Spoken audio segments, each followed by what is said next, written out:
Welcome back to the Rodcast, the Monday Fun Day edition of the Rodcast. We got a lot to get into on the show. Of course, plenty of Longhorn football. Longhorns will be in the SEC title game to face the Georgia Bulldogs. We'll get into that, of course, and look ahead. But of course, reviewing the Longhorns, just that defense, a dominating defensive performance against the Aggies on the road. We'll talk about it, break down all the details. We'll hear from Steve Sarkisian and to hear his thoughts about the big win for the Longhorns over the Aggies. We'll also discuss some of the standout performances and performers from that Texas A&M game. Get into some of the NFL action over the weekend, over the holiday weekend. Hope everybody had a great Thanksgiving holiday. We'll talk about the Texans. Texans continue. They are who we thought they were, even when they win over the Jags. We'll get into that. We'll talk about the Dallas Cowboys and their Turkey Day win as well. Get into that a little bit. There's a ton of college football discussion to get into, a ton of NFL news, notes, and nuggets to address from all the NFL action over the holiday weekend. We got your usual favorites coming up on the show. We got Who Said That. We got the topic for the Big Fat Poll of the day. We also have Off the Record. We got What the Facts, What the Stats. Also, a big announcement on the show today, too. We'll have that coming up. So we got a lot to address. Before we do any of that, let's introduce you to the rest of the crew. He's one of the hardest working members of the ARN family. Got a hustler spirit, period. Not sure what he's paid, but pretty damn sure the man is underpaid. Ain't no 401k for this hustler, and he's a hustle man of many talents. It is our friend, co-host, and neighbor. It's Patrick Davis, y'all. What's going on, Patrick? How you doing, brother? Oh, I'm having a good old Monday. Glad to have that little break there. Enjoy some turkey and some family and some friends, and have a good old time over that Thanksgiving holiday. I hope everyone had a good Thanksgiving. Rod, I hope you had a good Thanksgiving as well, and got some. It was nice. Got some good turkey and sides and all the good stuff going on. We got the my mom makes a dressing, and she made the habanero dressing. It was very good, spicy, nice spicy like dressing. I was a big fan of that over the holiday, so it was a good time. And then anytime you get to watch Texas beat Texas A&M, it's a fun game. It's back, baby. Yeah, that old feeling is back too, when you can dominate the Aggies and also enjoy your holiday weekend. Yeah, no, I'm with you. That was great. Glad you got a chance to enjoy some good stuffing. Yeah, we had some my mom makes a good seafood dressing for our fried turkey. Oh, yeah, it's good. That Cajun style. There you go. It's always really good. I like it. Let me introduce you to twist on it. Let me introduce my co-host. He's a proud alumni of DBU. He's got more papers than Dunder Mifflin and watches more film than Siskel and Ebert. He is a new Rod father of Austin Sports Radio, Mr. Rod Babers. I appreciate the intro. I hope everybody actually had a great Thanksgiving holiday. Of course, the Longhorns did, because they got a win over the Aggies. Of course, we'll talk a ton about that and give you our thoughts about the game. We'll get to your Horn headlines here in just a second. But let's talk about that game just for a second, and what I think is interesting about now we're totally done with the season, so we know exactly what this team is. And I predicted they'd be 11-1. I did at the beginning of the season. We made our big prediction at the beginning of the season. I did actually say that I think they beat Georgia, and I was when we made our weekly prediction at the beginning of the season. I had them 11-1. I had their loss to Georgia. That was probably when I was at my at my most sane. I think I was caught up drinking the Kool-Aid like everybody else when they faced Georgia. We all know how that turned out. But I had them 11-1. I will admit, the way that we got to 11-1 did not at all look like any of my predictions or prognostications. And I don't think it did for anyone, really. I don't think anybody saw the 11-1 looking like this. And, kind of reminds me like my life. I always thought I'd be married with a family at one point. Did I think I get married, at like 40 something years old or something? Probably not. Did I think I become a dad the first time at 43 years old? Probably not. Right. So it necessarily didn't happen the way I thought. I thought I'd be an NFL, player for 10 years. Didn't work out the way I thought. Did I get to the NFL? Yeah.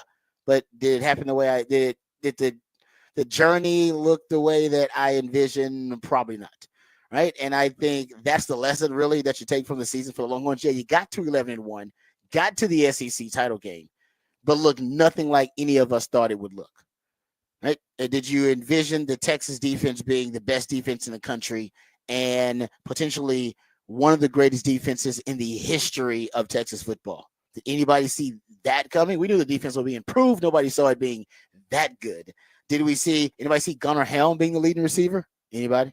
Anybody see that? Nope. Anybody see him leading the I'm team pretty sure in we had receptions? conversations about was Gunnar Helm going to be the guy, or was it Juan Davis, or was it Amari Niblack? Niblack, yeah, exactly. I believe our thoughts at the beginning of the season were, I don't know if he can create separation.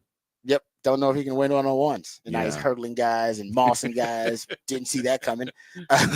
Right? Did anybody see the Trey Weisner being the bell cow running back? I mean, he was third or maybe even considered fourth somewhere on the depth chart when the season started with CJ Baxter, and Jaden Blue was going to be the catalyst for the running game at one point. And we saw Jerry Gibson rush for 100. Oh man, Jerry Gibson may end up being the freshman phenom for this group. And it's like, nope, it's good old dependable Trey Weisner, who has rushed for 344 yards in the last 2 games and become a workhorse running back for you at almost 60 carries in the last 2 games.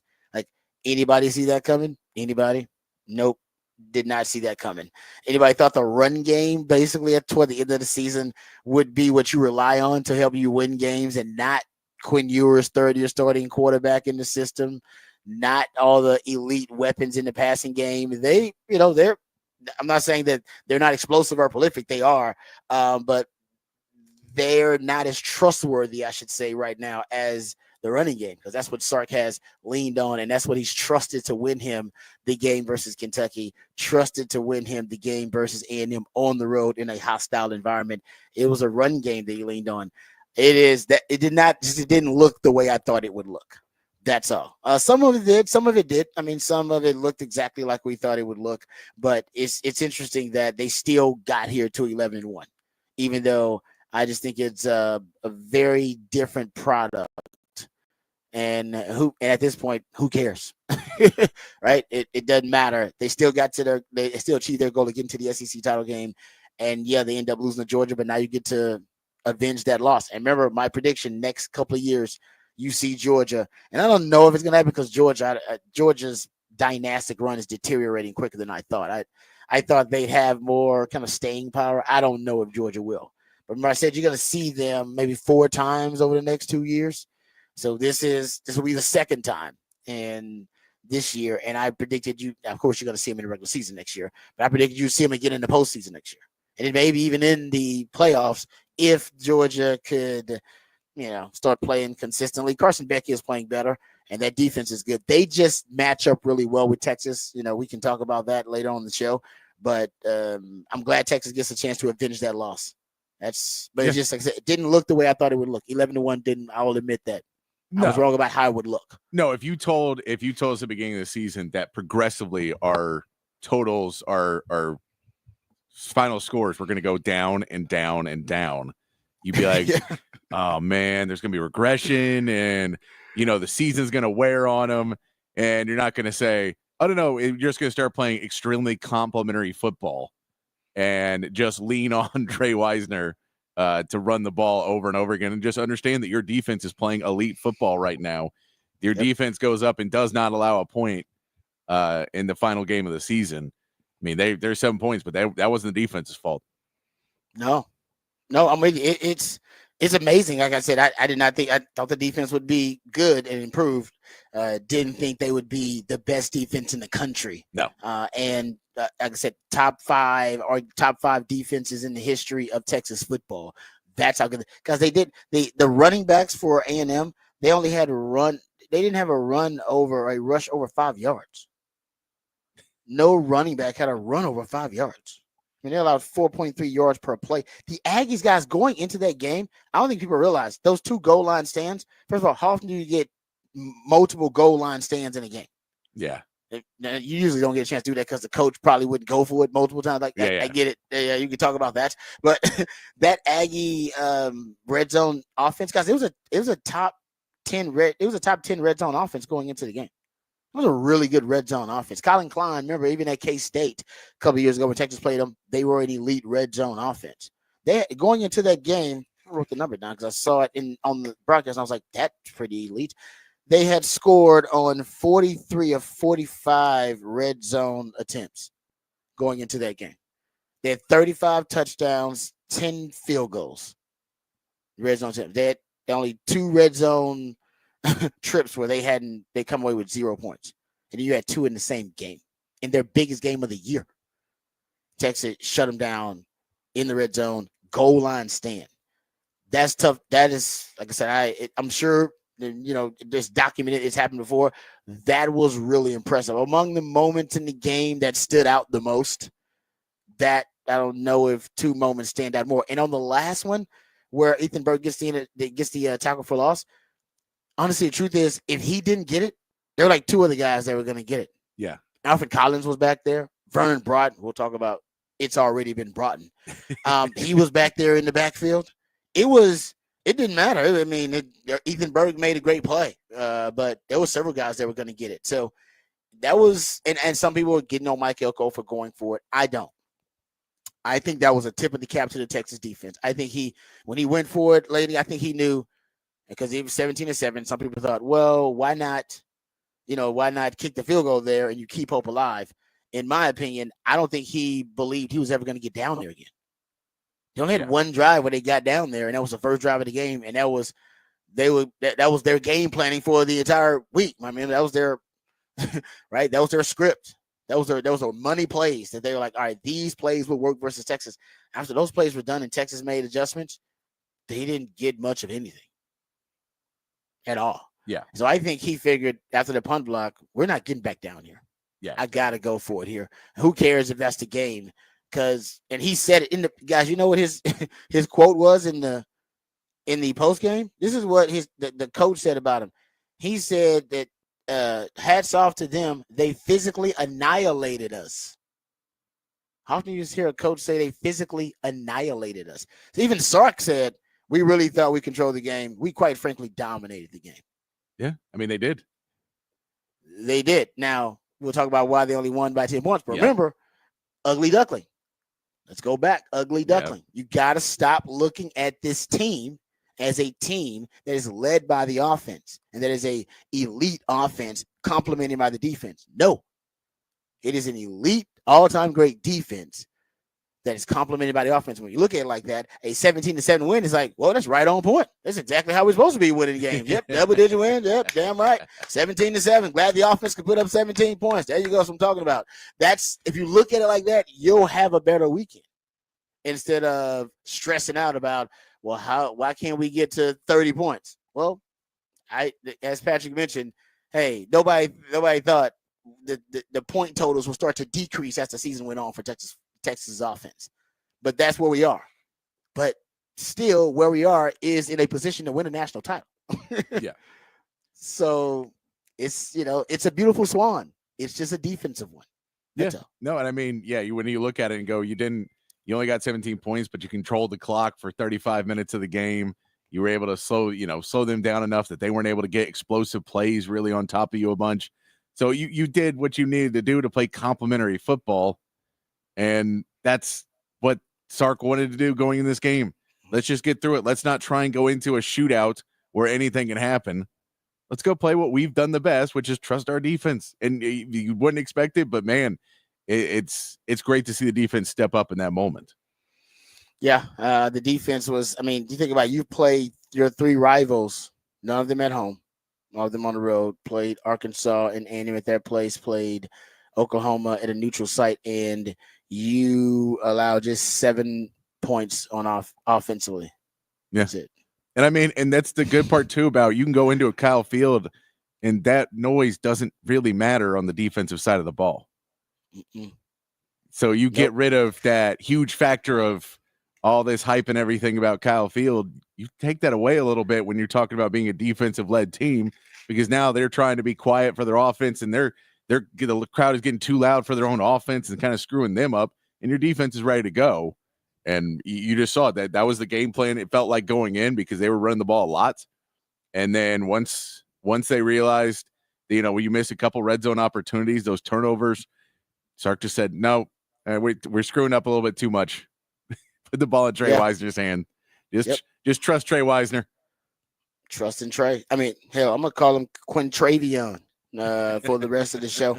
He deserves it. His mama called him Quintravion. We gonna call him Quintravion. I mean, that's what kind of respect the man deserves. Or Mr. Weisner. I heard my man Brian Roberson say that. We call him Mr. Weisner. That was a grown man performance versus the Aggies, versus a really good defensive front. NFL guys on that defensive front in their place. And we'll talk about individual performances here after the Horn headlines. But Trey Weisner is where we'll start because that was spectacular. It really, really was. And he continues to be, one of the more trustworthy players on the team. And once again, that game felt like it was one of those games that came down. I talked about this in Kentucky. It came down to trust, right? And what are the most through 12 games now? We know what can you trust on this team? Defense, number one. We'll show up every game, no matter the circumstance or the situation. The defense will be there, no doubt. Right now, for me, honestly, Trey Weisner and I'll say Gunnar Helm. I'm gonna put Gunnar Helm up there second, just because Gunnar Helm has been there all season long. Gunnar Helm's your leading receiver, guys. Receptions and receiving yards. It's Gunnar freaking Helm. He's your most explosive receiver. It's Gunnar Helm. Nobody saw that coming, but he's been consistent all season long. Yep. Honestly, right now, consistent is Matthew Golden. Mm-hmm. Of all the wide receivers, and this is how deep you're at wide receiver. You get flashes from guys like right now. Ryan Wingo's coming back into the fold, right? He got a couple of big plays in the A&M game. You're so deep at wide receiver. Matthew Golden's the only one that's been consistent all year long. Remember, at first we didn't see DeAndre Moore. Couldn't get DeAndre Moore a target in the game, even though he was working hard. Doing obviously, as Sark said, doing all the right things. It just the ball didn't find him. Didn't start to find him. All right, so he had his time where you couldn't find him within the passing game. And now it's Isaiah Bond who's kind of gone missing in the passing game. It's because there are miscommunications. Maybe it's his injury, whatever. They can't get the chemistry down. He's making mental errors, whatever it may be. He's kind of gone missing in the passing game lately. And Sark may force feed him the football. Who knows? Remember Ryan Wingo went missing for a while. Yeah. After the Vanderbilt game. He was like, man, where's Ryan Wingo? We thought he was going to step up. Nope. Went about 3-4 games where you just didn't see Ryan Wingo very much in the offense. It's interesting. It's interesting. Like a lot of different. Silas Bowden flashes, and then he flashes for one game. Then you don't see him again. Flashes for a player. Don't see him again. I mean, that's how deep the wide receiving core is. And then you just Jonte Cook. Remember it? One time we thought Jonte Cook was going to be in the circle of trust, and then he fades, and then he's out. Yep. Like the wide receiving core, it's deep, but I think one of the byproducts of that depth is that you really never know, because Sark has expanded the circle of trust. You really never know who's going to flash and who's going to go kind of get on a heater with the wide receivers. Matthew Golden has been consistent the entire season. Game one, all the way throughout the season. He ends up being the most consistent guy. So he earns the trust. And I think at this point, Trey Weisner in the backfield has earned it as well, because we thought C.J. Baxter would be the guy. He ends up getting hurt. That's not C.J. Baxter's fault. And we thought, Jaden Blue's going to be the catalyst for the offense, because he was, leading the team in, rush attempts and second in targets at one point. Turns out it's not him, because you can't trust his hands in ball security or in pass protection. Same thing with a young Jerry Gibson, even though he shows, some really, really exceptional ability as a runner. And Trey Weisner ends up being your guy. Not that he doesn't have great traits. His vision is exceptional. His patience is like next level. His ability to just kind of wait for the blocks to align. That's why those zone blocking schemes and those counters work really well with him.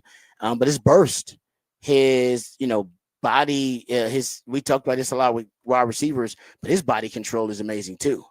He does a really good job of being able to avoid tackles and evade defenders. And it's not necessarily with elite change of direction, not necessarily with like Jaden Blue's elite speed. Just does it with a savvy, just kind of, I think it really is kind of a savvy intelligence to his running style, savvy patience to his running style, where he sets defenders up the right way. And then it's the O-line. The O-line's the fifth most trustworthy thing on the team behind, and I'll say behind, it's along with, I should say, defense, Gunnar Helm, Matthew Golden, Trey Weisner, and the O-line. What else can you trust? No. It's everything. I'm not saying the other stuff isn't good, but I don't know if you can trust. Can you trust kicking game? No. Can you trust Bird Aubin? No. Trust kicking game? Can you trust Quinn? I love Quinn. Quinn's awesome. I don't know if you can just trust Quinn. He was in the first half. He looked amazing. Yeah. He looked like Michigan Quinn in the first half. Third quarter, in the red zone, look careless with the football. Hey, it's okay. A&M made big plays, but I don't know if you can trust that, because you've had 2 disastrous third quarters in a row where the run game has had to really come stop the bleeding for you.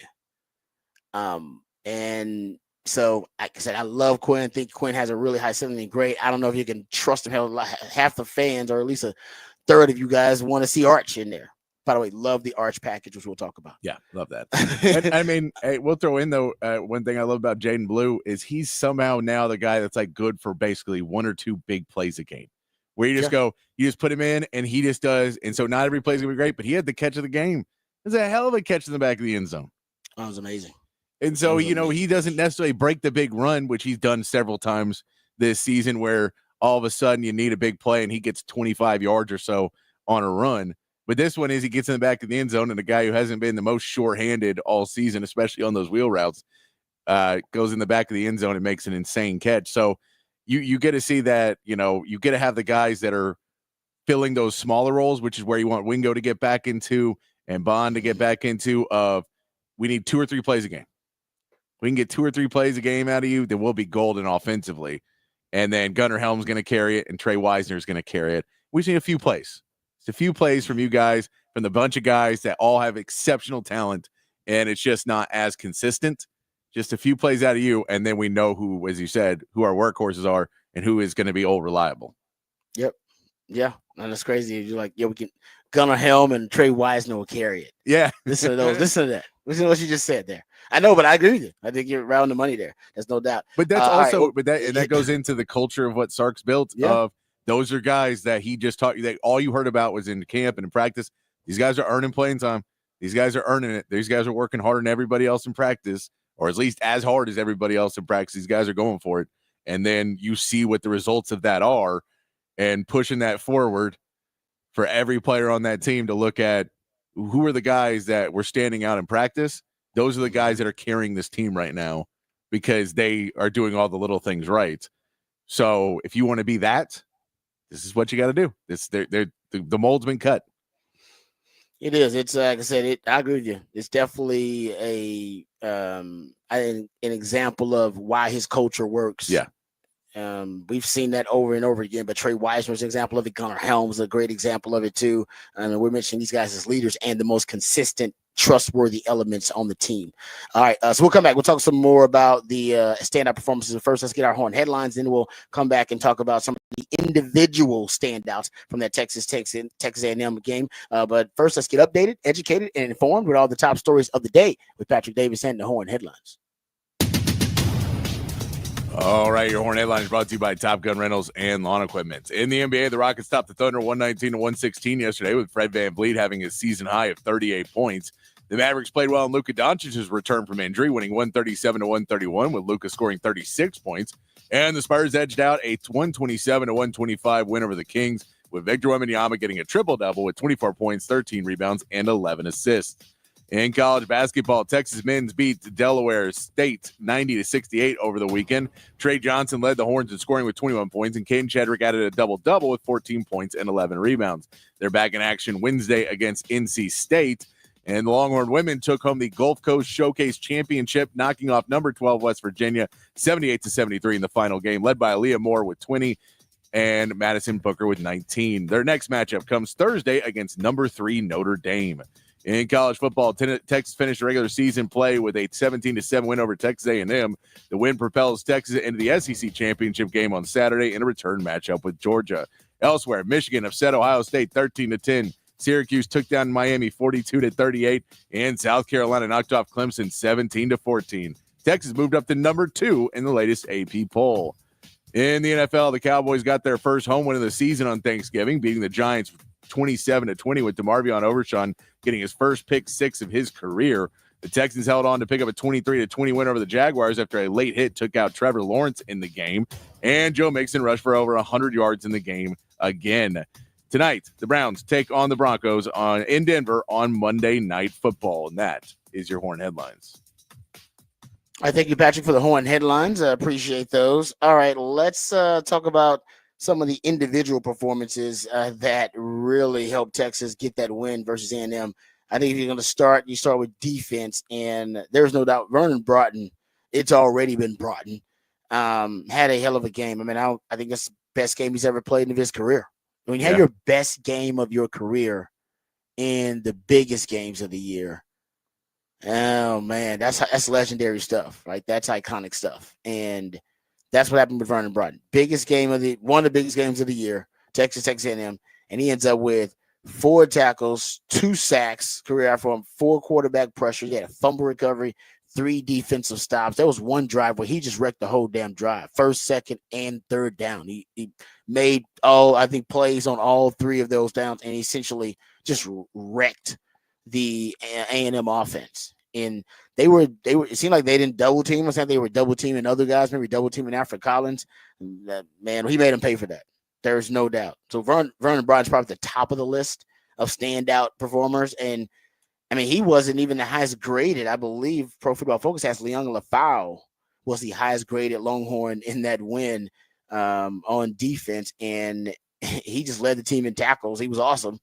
And Lafau was the second highest graded linebacker in the entire country for Week 14, and he's not even one of the guys that I think is getting a lot of love from the Longhorn faithful with this. So it's Vernon Broughton, Leon Lafau, Michael Taft. Michael Taft had a hell of a game. That interception that Michael Taft had, I'll break it down a little bit more detail. Maybe later on when we get into some of the X's and O's of this matchup in Rod's rant. But Michael Taft had, I mean, you might be talking about one of the best performances that we've ever seen from a defensive back at this point. I mean, that was an unbelievable play by that interception was an unbelievable play. It really was individual, but also football IQ wise. We'll talk about that coming up a little bit later on. So he's in that conversation.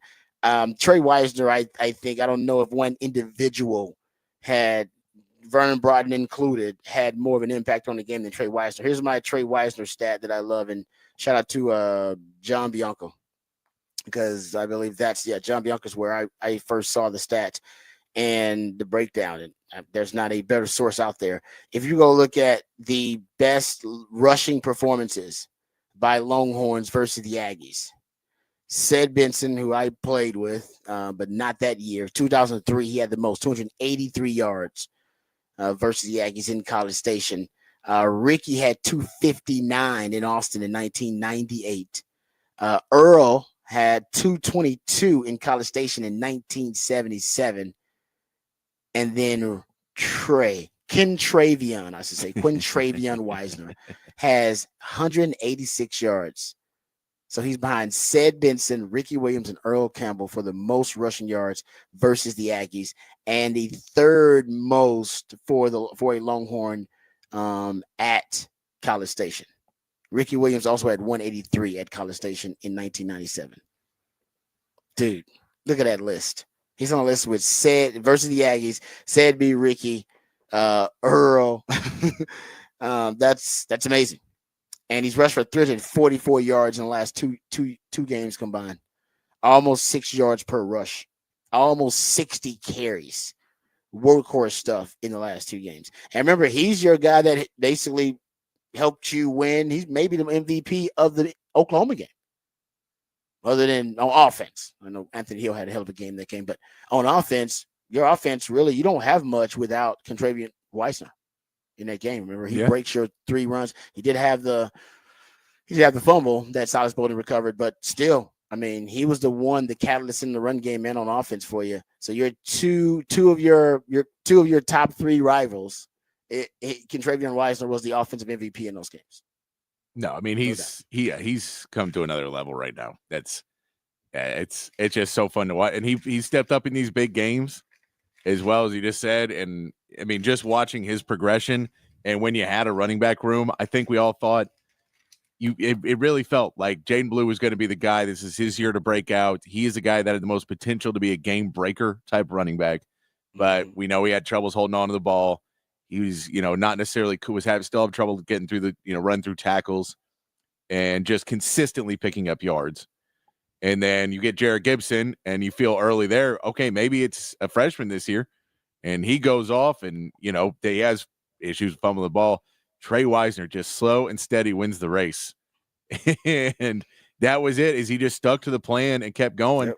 And at a certain point, the offense kind of shifted around him.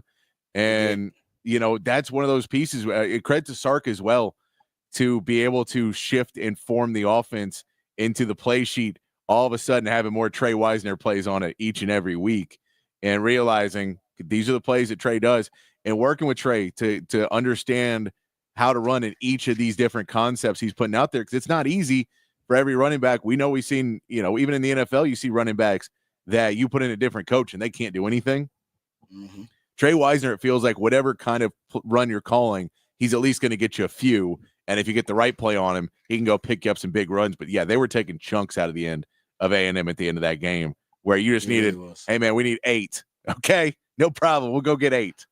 And they were dropping like flies. Yeah. And A&M guys, they just kept. That's how physical that offensive line was being. They were punishing the Aggies. The Aggies were, coming off the field, checking out of the game, and this is because Texas wasn't posing their will in the run game. And probably extraordinary performance we did not mention, Trevor Gooseby. Yeah, Kelvin Banks goes down in that game. That's very true. Best player, your best player, period. Offense or defense, best player is Kelvin Banks. Top 5, top 10 pick. He goes down early in that game. Doesn't come back in the game.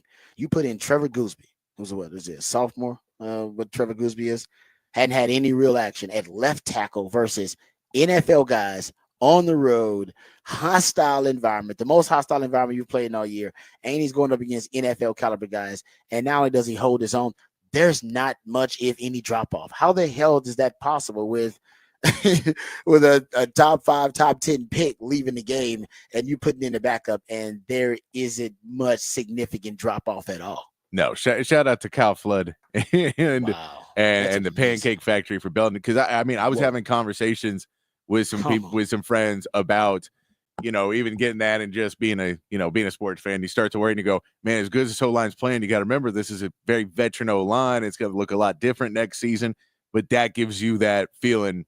Okay, I think we could be in good hands going forward when you see that performance. And we'll say Kyle Flood, and then I'll bring it up again, Kenny Baker, man. When you see Vernon Broughton have the game he had, and Ethan Burke have, get the big play, and everybody started to play on that D-line, that once again, you see that the D-line is in good hands right now. With Alfred Collins having the season he's having, and then Vernon Broughton to realize the clock's running out on him to have his big game and takes it at the right time against A&M and just plays a great game.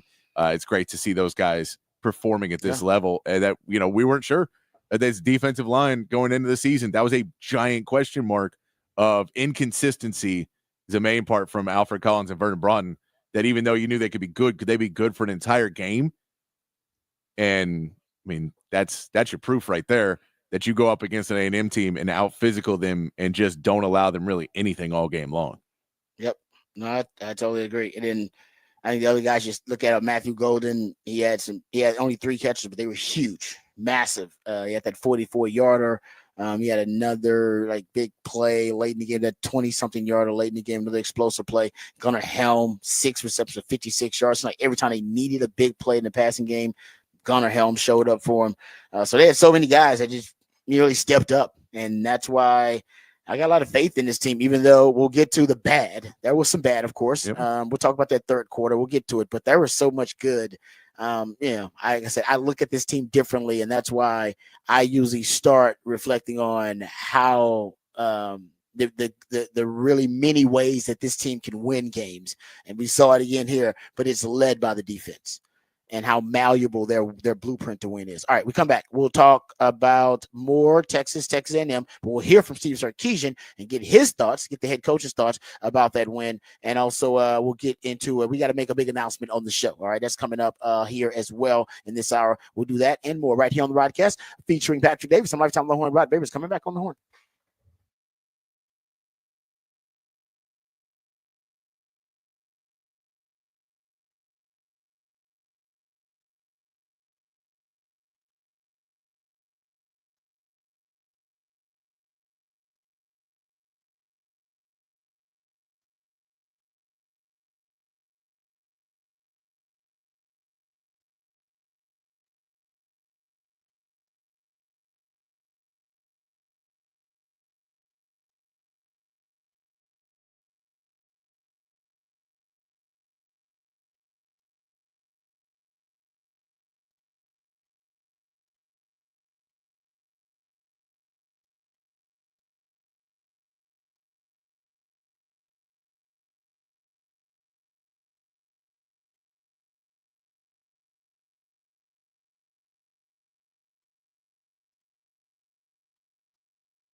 All right, welcome back to the Rodcast. Time to get back to some Texas football conversation behind the burnt orange curtain. So Sark has, I think now, man, of course, now 12 games in the end of the season here, realized exactly who his team is, what their identity is, and I think he's a little surprised, like we talked about, as to how they got to 11-1. Just now, I don't think it's what he envisioned originally either. And the run game now reaching a point of maturity at this point in the season, though, that is a nice plot twist that for Texas. That at this point now, your running game is better than it's been all year long. You know who your bell cow running back is. You know what your core concepts are in the running game. You have a back, as Patrick mentioned, now that can run, that can execute the variety in your run game. Your wide zone, your split wide zone, your inside zone, your counters, your buck sweeps. He can run almost everything. Jaden Blue, I don't think was that guy. Jaden Blue, although explosive and dynamic, I don't know if he was compatible with all of your run schemes. Trey Weisner has proven that it is. So your run game is now reaching a point of maturity at this point in the season. We'll see, because the ultimate test will be the final will be versus Georgia. You can run versus Georgia. You can run versus anybody in the country. Especially in a neutral site. So we'll see. But running against A&M on the road at their place, being able to dominate and impose your role in the running game, that is not something that I thought this offense was capable of. And so it is a real pleasant surprise. So here's Sark talking about, the identity of the offense and, when the run game is working, how it opens up so much other stuff for the offense, so many other elements for the offense. Yeah, we're just so much more well versed, when we can run it. You saw today a couple of the play action pass things. We were able to now throw some balls down the field and take a few shots. And we hit two. We got a pass interference on another one. And that's, you're not going to hit them all, but we have to be able to play that style of game. And I think the versatility that we have starts with our ability to run the ball, because that sets up the screens, that sets up the perimeter stuff, the advantage throws, then the play action pass. And so the run game is it's huge. And the last few weeks it's been rolling for us. Rolling. I mean, that's an understatement. It's been, it's been like a snowball of momentum. It's been rolling downhill. That's for sure. Over Kentucky and over the Aggies as well. Here is Stark talking about the catalyst of that running game, which is Trey Weisner. We just talked about the last two games for him. He's 344 yards rushing, held against Oklahoma and A&M. You're talking about a guy with over 300 yards rushing in those two games combined. Here is Sark talking about Trey Weisner and what he's meant to that Texas offense. He earned a lot of trust from us a year ago. This guy, he was not, as much as everyone talks about our 5-star recruits and 4-star recruits, Trey was not one of those guys. He was a really good high school football player. And the makeup of him, his mentality, and from the day he showed up, all he's done is work his tail off and be a great teammate. And last year on special teams, he earned our trust by the way he covered kicks and did those things. And then training camp, when we had the back-to-back injuries with CJ and Christian, we had to revamp some things of what it was going to look like. And all Trey Weisner did was keep working. And when his opportunities came, he took advantage of them. And I think he was ready to take off earlier in the season, and he gets a little nicked up, kind of gets a hamstring, I think maybe UTSA game, and that slowed him down. And now he's back healthy. I don't know how healthy he is right now after 33 carries, but we'll see. But all he does is work, and all he does is continue just to praise his teammates. It's never about Trey. It's about his teammates. And I think that's why the guys kind of love him so much too and want so much success that he's having. Yeah, no doubt. I mean, he embodies that culture that Sark champions so much. I love that he said basically kind of cut his teeth on special teams, earn the trust and earn the respect of his team on special teams, his teammates on special teams, and now he's doing it as the bell cow running back for the Longhorns. Something else that's kind of leading the way for the Longhorns, in addition to the run game, of course, is the defense. Here's Sark, and I think Sark now has tweaked his coaching style, his mentality, tactic, strategy just a little bit now. He's tweaked it because he knows he can rely on this defense. And here's Sark talking about now what the identity and formula of the team is, knowing that your running game and your defense are leading the way. Yeah, no, like I said, I was just proud of the guys, to line up and run the football the way that we did. I thought was awesome. It's fun to watch, and I get labeled this passing guy all the time, but you guys have been covering us for 4 years now. We run the ball pretty good in critical moments, late in games especially, and I thought that showed up tonight. And hey, we play really good defense, and we continue to play really good defense. And I thought we did a good job limiting the quarterback of scrambling. I thought we kept the ball in front of us. I thought we tackled really well tonight. And so all in all, that's kind of who we are, and again, every game takes on a life of its own. Every game's a little bit different, but when we were playing defense like that, we had a couple of those unfortunate things happen. We were going to lean into the run game and try to shrink this game a little bit and get out of here. Yeah, I mean, he's right. I mean, once that disastrous third, I don't know what's going on in the third quarter for Texas in the last couple of games. That's your third quarters are among the worst I've seen, and they've put themselves in a really tough bind in a situation after those third quarters. But the defense has come to save the day. The defense and the running game has come to save the day in both of those instances. Here's Sark talking about the fourth down stops. I think, for the defense, they had an amazing game, an amazing performance, but I don't know if there were two bigger plays or possessions for the Longhorns than those fourth down stops that they got on the goal line, 2 goal line stands for the Longhorn defense. Here's Sark talking about what that meant for the momentum for the Longhorns. Yeah,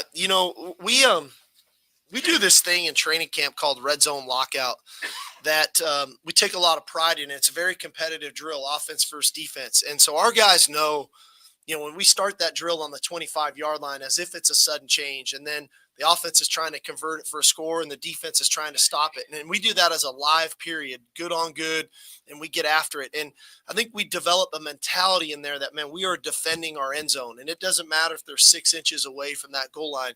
That's one more snap that we can defend our end zone. And our guys have really done that all year. And they've really done it for 2 straight years. We were an excellent red zone defense a year ago. We were very good again this year, and it showed up tonight, with some critical stops for us.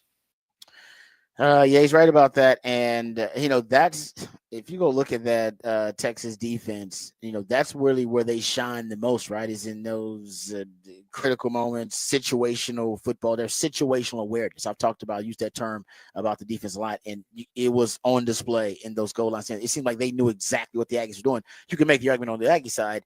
Those were very lackluster plays, lack creativity and innovation. They gave the team no schematic advantage. They just thought, we're going to line up against Texas and we're going to run it right at them. All right. My guy against your guy, my guy's better. I don't know if that's the route I would go against Texas. But let's talk about the offense a little bit. Let's talk about Quinn. A lot of the Longhorn fans are concerned about Quinn and how careless Quinn has gotten with the football. Sometimes they're in the third quarter.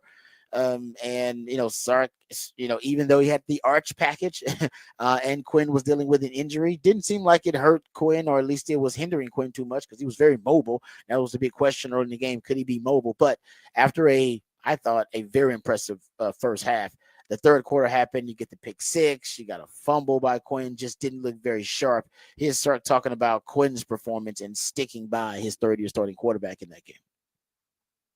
Yeah, I mean, we just monitored him throughout the week, and anytime you have an ankle injury, early in the week is probably not going to look great. But one thing that he kind of progressed throughout the week, and I really challenged him on Thursday. I said, hey, if this is going to go, I really need to see you play football today in practice and not play 7-on-7. And he did it, and he gutted it out. And at that moment, I said, okay, I think he's going to be okay. And I knew we still had 2 more days to get him as healthy as we could. But I thought he played a good football game tonight. I mean, he a couple really critical scrambles in the game, especially early on. Made some beautiful deep ball passes. The ball to Matt Golden was a heck of a throw down the field. And so, but guys earn your trust over time. And Quinn, has battled through a lot of different adversity throughout his career here with injuries and whatnot. And he earned that right to play ball. And he showed me that he was capable to do it physically. And I'm just proud of him and happy for him that he was able to go out and do it and play the way that he did. Yeah, and like I said, I thought in the first half he looked really good.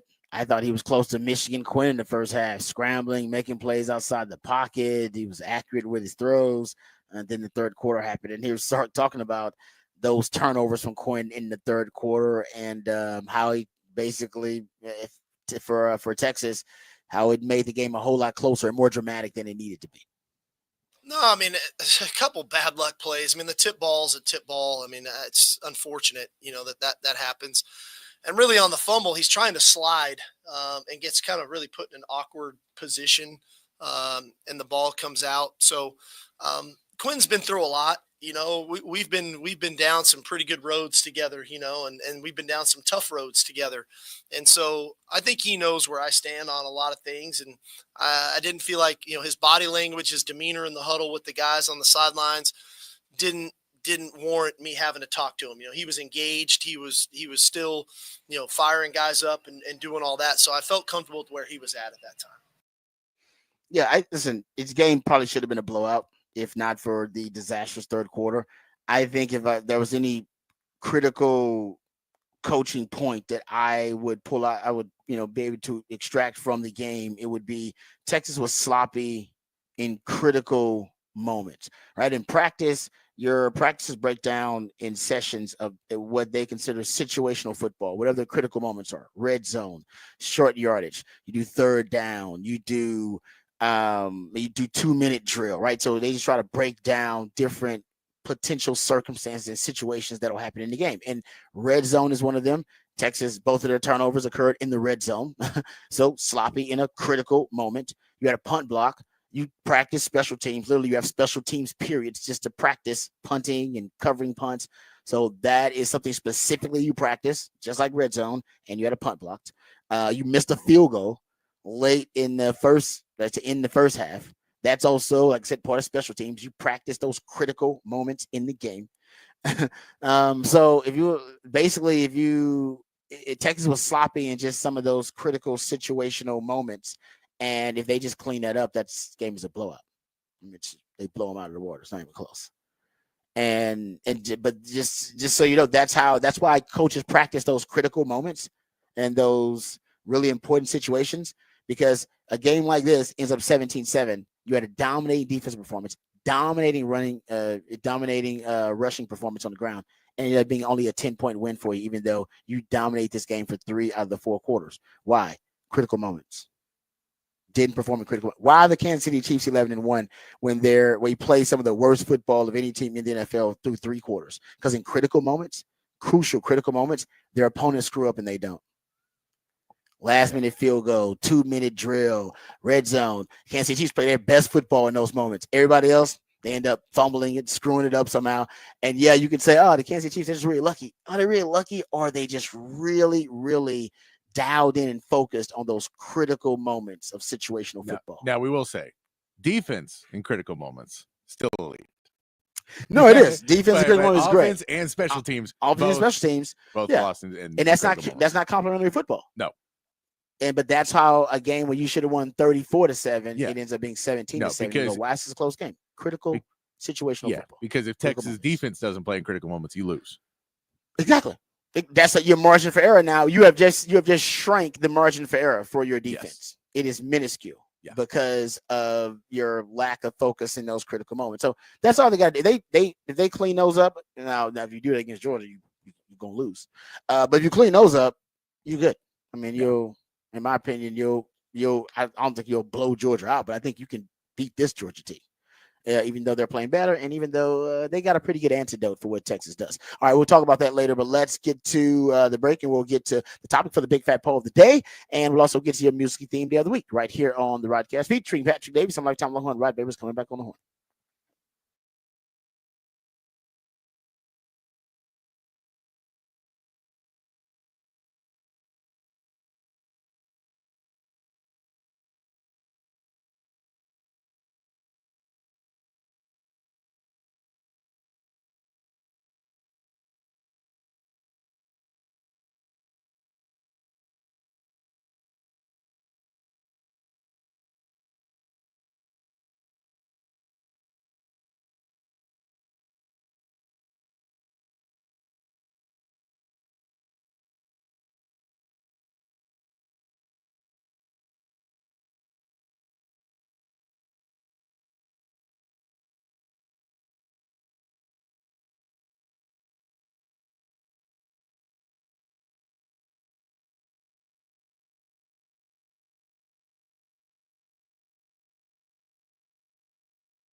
Back on the Rodcast here on a Smooth Soul Monday, playing you some Smooth Soul to ease you back into the work week, especially if you've been off for the last 4 or 5 days and you maybe got a little used to not having to wake up in the morning and get dressed and go to work, and you've just been relaxing, eating leftovers. A little Smooth Soul to ease you back in to the work week. Let's get to the big fat poll today. Text line is open. It's 512-447-3776 is the text line number, 512-447-3776. And we'll get this posted up on X at the Horn ATX. Patrick's big fat poll of the day on the Horn. Big fat poll today. Who was the MVP for Texas against Texas A&M? I got 3 on here, and I think there's plenty you could put on the defense. Oh yeah, I think there's plenty of guys you could put on there, but I'm gonna put 3 guys on this because I don't know if the fourth will get. I don't know if a fourth will get votes. I don't know how many votes a fourth will get, but I will go. We'll start off. Trey Weisner clearly gets in the MVP conversation. Be the front runner, right? 33 carries for 186 rushing yards and 2 catches for 21 receiving yards. That's over 200 all-purpose yards in a rivalry game against A&M. That is huge for a kid that we thought was maybe a complimentary back at best. 200 all-purpose yards carrying the game for Texas offensively in that fourth quarter, like he's been doing week and week again. Vernon Broughton showing him some love. His best game of the season, 4 tackles, 2 sacks, a big fumble recovery there at the end of the game as well. That's a huge play for Vernon Broughton. He was disruptive all game long. And then we'll throw in Michael Taft. Had a really, really good game there. 3 tackles, a tackle for a loss, a pass deflection, and a big INT for Michael Taft. He had another big game as well. You know, he's one of those guys. When you saw Ethan Burke having that, Makuba, even any of the guys from Austin, you feel maybe had a little bit more. That 5-2 crew, you feel had a little bit more because they knew a little bit more about this rivalry. And even though they were young, they have family members telling them about this rivalry where, you know, they may have a different connection to it than some others, and they showed up big in these games. But those are the 3 I'll give you. Trey Weisner, Vernon Broughton, and Michael Taft. Yeah, that's good. It's hard to say just Trey Weisner right now. But Trey Weisner and Vernon Broughton, it's those 2. I love Michael Taft and what he's done. Yeah. He did, too. He had a great game. He had a pass breakup. Almost ended up being another pick. Now, if he'd got that other pick, then Michael Taft's probably your guy. But Vernon Broughton, his best game he's ever played. I think Taft has had probably a game as good as the game he played. Vernon Broughton, I've never seen him have a game that good. And it was Trey Weisner's career game. To have your career game in the Texas A&M game, yeah. Hey, when all eyes are on you. No, man. And when you came, that's why Trey Weisner gets a little bit more, because Vernon Broughton, he had a career game. Yeah, but, you know, the truth is, if Vernon Broughton didn't have that career game, somebody on that defensive line would have. Because that defense is just so loaded. And they got so many guys that are playing at such a high level. I'm not sure if the offense has anybody else that can fill Weisner's role. No. I mean, and that was, you know what I mean? And I think, you know, you could have probably figured out ways to engineer a little bit more offensively throwing the ball, and we don't know how that ends up. Quinn was playing really well in the first half, so maybe you engineer it and Gunnar Helm comes through and Matthew Golden, they get some big plays. Maybe get an Isaiah Bond big play out there. But I agree with you.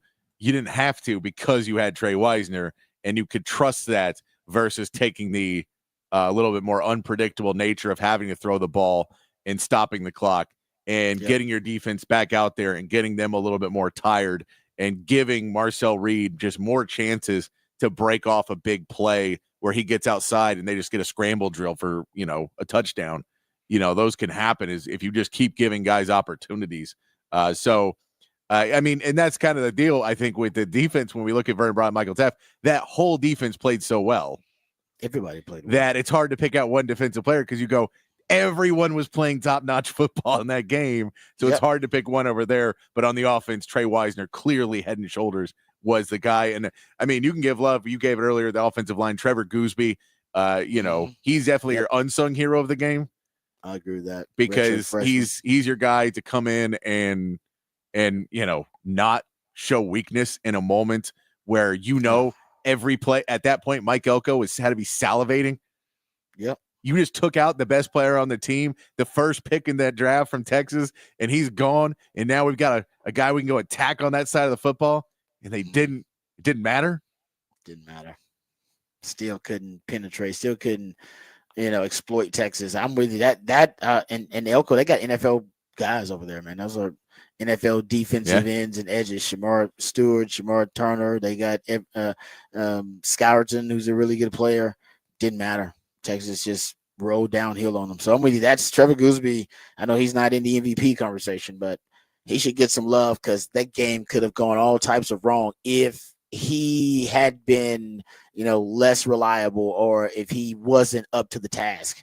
That could have been bad because then that'd shut down a lot of your passing game overall at that point, still early in the game, because that happened. I believe that happened like in the first half of the first quarter, right? Yeah, didn't that happen like in the first quarter? It was quick. Yeah, it was early. Oh, it was early in that game. I remember that. Yeah, because he was second half in sweats. Yeah, so it was really early in the game when he went down, and man, they had 2.5 quarters to take advantage of that. And I think they realized early on, okay, that's not going to be a point of weakness. Yeah, yeah, that's a fool's errand to keep attacking that. So you're right. I think it's going to be Trey Weisner. I think he'll run away with this thing, but Vernon Broughton should get some love. He should get some love there, no doubt. Who's the third one? Was it Michael Taft? Michael Taft. Yeah, Taft's going to get the L. You know what? It is the Austin connection. Trust me, the Westlake folks will make sure he's well represented there. Taft Daddy. You guys know I'm a big Taft Daddy fan too. All right. We'll get to some NFL news, notes, and nuggets as well. We got that coming up. Like I said, we also have a big announcement. We'll get to that, I promise you. So much football to get to. I don't want to waste any time. So we'll get to Texans on the other side. Texans, they are who we thought they were, especially even against the Jags. Cowboys continue to win. At least there's some going. The Cowboys are fighting. They may not necessarily, I don't know if they're fighting for. I don't know if there is anything that actually they're going to win. But the Cowboys are still, playing for pride right now. We'll talk about that. Their win over the Giants. DeMarvion Overshown. He might get his wish because Micah Parsons now is also going to advocate that my man Demo get his wish. So we'll talk about that too coming up on the other side. We got Raj Rant. Then we'll dive back into the Texas A&M matchup. We'll get to some of the X's and O's, some of the things that I saw on my rewatch of the game yesterday. All of that and more coming up right here on the Rodcast featuring Patrick Davis on Lifetime Longhorn. Rod Babers coming back on the horn.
Welcome back to the Rodcast. It is a smooth Monday edition of the Rodcast. That's when my co-host Patrick Davis, he plays jams intended to soothe the tortured soul of sports fans who might have had a tough weekend.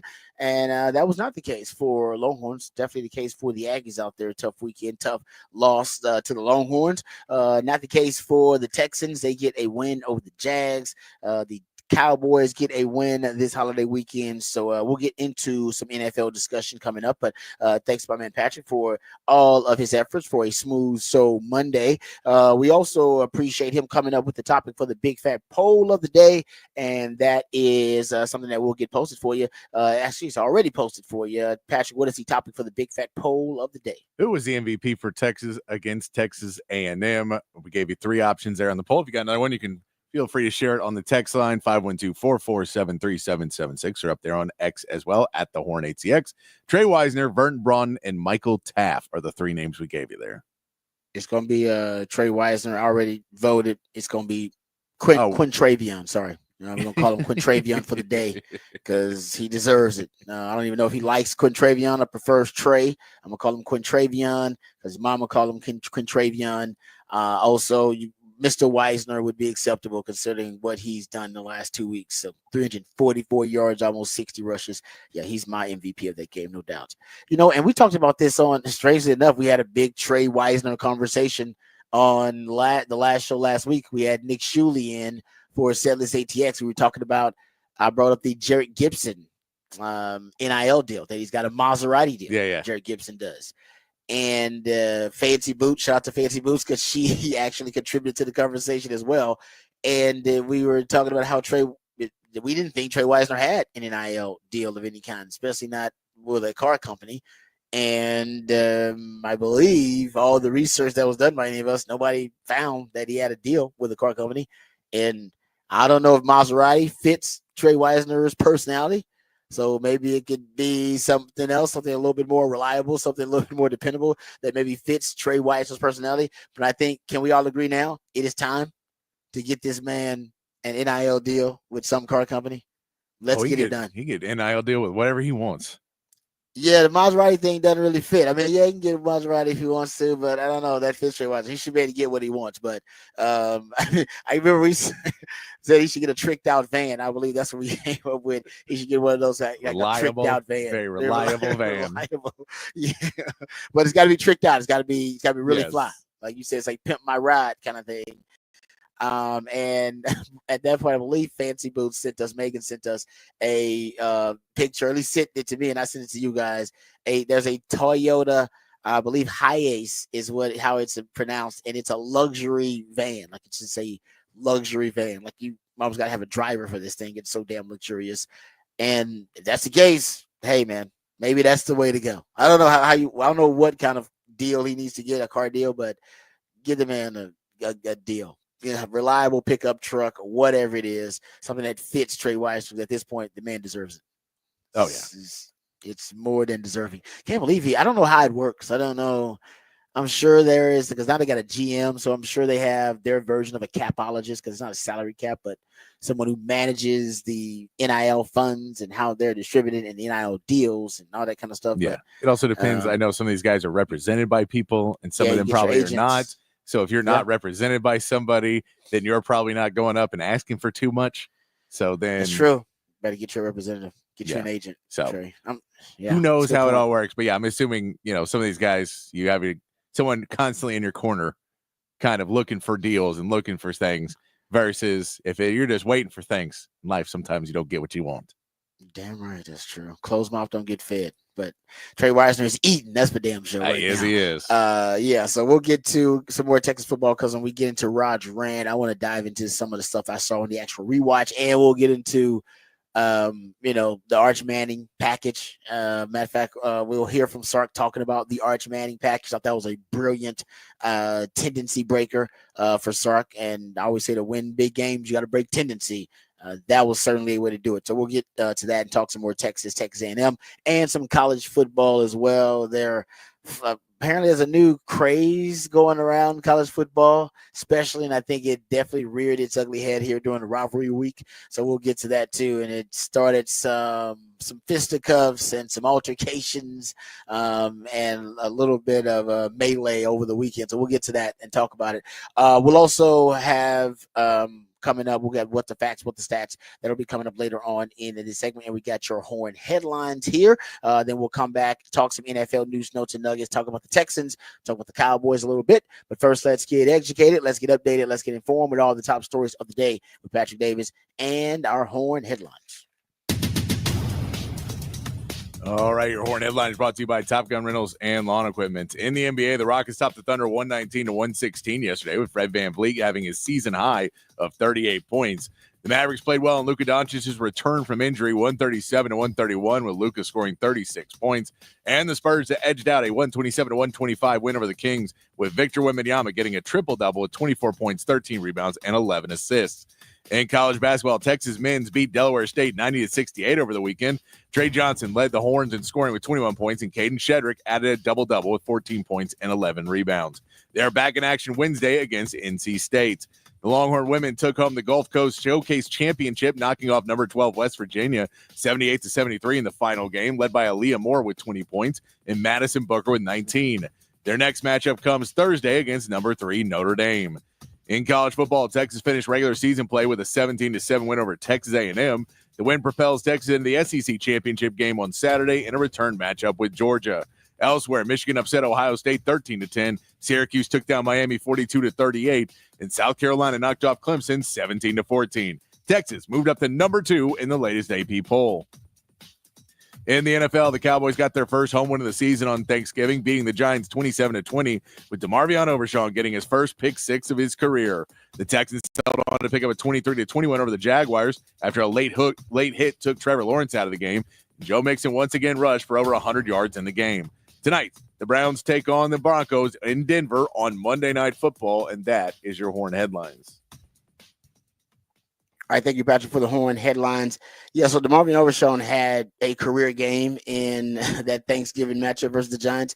9 tackles. He had an interception, returned for a touchdown, and he had a fumble recovery. So he had a hell of a day. And we've all heard the jokes, the inside joke about DeMarvion Overshawn because they still refer to him as Agent Zero. The Cowboys players do. Remember, that was his nickname on the 40 Acres, Agent Zero, because he wore 0. And now he may end up getting number 0. Now, the reason that he can't get number 0 is because the mascot, Rowdy, I believe is his name. He wears the zeros, the Sub-Zero, and that's why DeMarvion Overshawn isn't allowed to wear 0. That is not a fake story. That's true. That's real. But DeMarvion Overshawn really wants it. I don't know. Sure, he's got his own sentimental, inspirational reasons for it. But now Michael Parsons is also joining the fight. So there's a good chance Overshawn could get it. First of all, you got to keep playing the way he's playing because he's playing at a really high level, and he'll end up, he's the starting linebacker for them going forward. And if he continues to impress, I think he'll earn a certain place, a special place in Jerry Jones's heart. But here's what Michael Parsons said after the game. That's Agent Zero. He's going back to 0. And then Overshawn was right next to him. It was like, please. And then Parsons said, I'm going to make the call for you, man. I mean, so he just said, I'm making the call for you. Let's also be clear about how petty this is. Mike and Jerry are close. We know that. Let's see how petty this is. Rowdy's 0-0. He's a 0-0. He is 0-0. So Overshawn just 0. I don't know why, but Overshawn said that's the reason that he was. I believe it. I believe 100% that's the reason. But I'm also saying, come on, Jerry. You don't even have to change Rowdy's because they're 2 different numbers. 0-0 and 0 are 2 different numbers. 0. Yeah. Hey, Jerry don't want you don't want people to get confused. All right. 0. You're right. That's for You're Rowdy. right. When sometimes you see Overshawn out there, you're like, is that Rowdy? Do we see Rowdy up? It's for the kids, man. It's for the kids. I don't know. Like I said, either way, I think he'll end up getting 0. Even because I think it's ridiculous, number one. But because, hey, if Michael's on your side, and Michael said he'll make the call, Michael's going to make the call. Because Mike and Jerry talk a lot. Probably too much for a player and the owner to talk. Honestly. Yeah, Jerry's going to have to – that'll be some good press around Christmas. Yeah, you know what? Yeah, Jerry will make a spectacle out of it somehow. Yeah. He'll try to get some. Yeah, no doubt. I mean, that's just, hey, that's good though. Hey, if you're Jamari Ocean, that's good for your next contract. Yes. That'd be good for your next contract discussion. The fact that Michael Parsons is making calls about, DeMarvin Show's playing really well. I mean, Micah had a great game. The Cowboys had 6 sacks in that game. And Michael looks amazing. I mean, he really does. He looks like back to his usual dominant self. Cowboys playing hard. Like I said, I don't know what they're playing for. They're kind of just playing themselves out of great draft position, but that's okay. They're playing for pride at this point. The Cowboys are always doing stuff that is kind of counter to the overall good of the organization, and this is one of those things. But hey, I mean, it's good for the locker room, the culture of the locker room, the leadership in that locker room. They're finding ways to get it done. Let's talk a little bit about the Texans. Oh man, they almost did it again. The Texans have had how many blown fourth quarter leads already this year? Four blown fourth quarter leads, and they were up 23-6 on the Jags. And Trevor Lawrence ends up getting knocked out of the game. I don't know what's up with Azeez Al-Shaair. He's got like some aggression issues. There's multiple times now where he has had hits that are questionable. Yeah. In terms of his judgment, and that one he deserved to get kicked out of the game. Oh, that hit he laid on Trevor. That was malicious, man. It really was. And I know that D'Amico Ryans has said that he does it. That's not an indictment on his character and him as a player. And I'm not saying it is, but he does have multiple. Now there are like 4 or 5 questionable hits that he's had like that. Some penalized, some not so far this season. He's just going after guys. That's just the way he plays. He does play with a vicious style, but some people would call it dirty. It's kind of a fine line, I guess. But either way, I hope Trevor Lawrence is okay. He was obviously ruled out of that game. Mac Jones came in and rallied the troops. Hell, they were up 23-6 with 12 minutes left in the game, and looked like, especially because they was running the football, and the Texans have really good defense. But Mac Jones, he rallied the troops, led touchdown drives in that final 12 minutes, and made the game brought them back and made it really close. They were playing a lot of zone coverage, which he was just picking apart early on. Then they started to play some man later on. But give Mac Jones some credit. Came back and made it close. Texans won it 23-20, but it was way closer than it needed to be. And once again, proving my point about the Texans, I said last week, because the Jaguars are not a good team. I don't know if the Texans are a good team or a bad team. And that game just showed the reason why. I don't know if they're a good or a bad team. They could beat the best of the NFL has to offer on any given Sunday. I truly believe that. I play with them. We saw that because they beat the Bills, and the Bills, after putting a whipping, an Old Testament style butt whipping on the 49ers. We'll talk about the Bills a little bit too. They're riding high. Josh Allen is probably now back in the lead for the MVP conversation with the way that he's playing, the way the Bills are playing. And they beat the Bills and made Josh Allen look as pedestrian as he's looked all season long. They played, wire to wire with the Detroit Lions. Probably should have beat them. Made Jared Goff look bad, but also lose to the Jets, lose to the Titans a couple of weeks ago, and should have beat the Jaguars by double digits because you're up 23-6, 12 minutes left, but allow a backup quarterback in Mac Jones to lead that team back, score 2 touchdowns in the final 12 minutes, and make it a ball game. CJ managed them to a win. That's as best way I can describe it. CJ, he was not bad at all. He actually, I thought, was really good managing a lot of the chaos, managing him to win. And they did have Joe Mixon, who ran really well. He had over 100 yards again. And, basically, I think, what was CJ? 242 yards, 22 or 34. So it was actually, he managed the game. There was nothing spectacular about it, but he won the game with the responsible way in which he managed it. Not a lot of mistakes. They only allowed 2 sacks, so he avoided sacks. He avoided a lot of negative plays and just was able to keep the chains moving and even when they started coming back and they had their kind of almost near meltdown in the fourth quarter. CJ and the offense still were able to move the football enough to hold on to the win. But like I said, it was almost a disaster for the Texans. nearly. Yeah, no, I But they mean, avoided it. that's what that thing that's hard with Azeez Al-Shaair is because he does these dumb things to get himself thrown out of these games, and probably going to be suspended just because the backlash of everything he did. And I mean, it's just you can't have that hit. But he's such a important piece because he's D'Amico Ryans on the field, and he's that mouthpiece on the field. And now you lose that. That's going to be a big hit because you could tell in the second half when he wasn't there after that hit. They did. That's one of the reasons why they were able to start to get things going on the defensive end.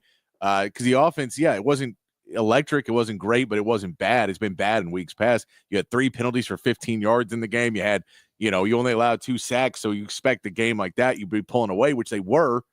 And then you just let Jacksonville back into the game when the defense had some injuries, and now they're let back in. And it, again, just shows you the inconsistency of the Texans, what you've been seeing all season long, that you don't know where you can count on it on any given day, in any given quarter. You don't know who you can count on and not count on. They're going into the bye week now, and they need it really bad. And it'll be interesting to see if there's any changes, any shakeup, because it feels like you need something to get you through because you're hanging on by a thread. And it could you either pull yourself back up in this bye week and you reset and refocus and you come out and looking good and aim, because there's still a lot of talent on this team, and you aim the right direction going into a really tough stretch of games, or it just falls apart.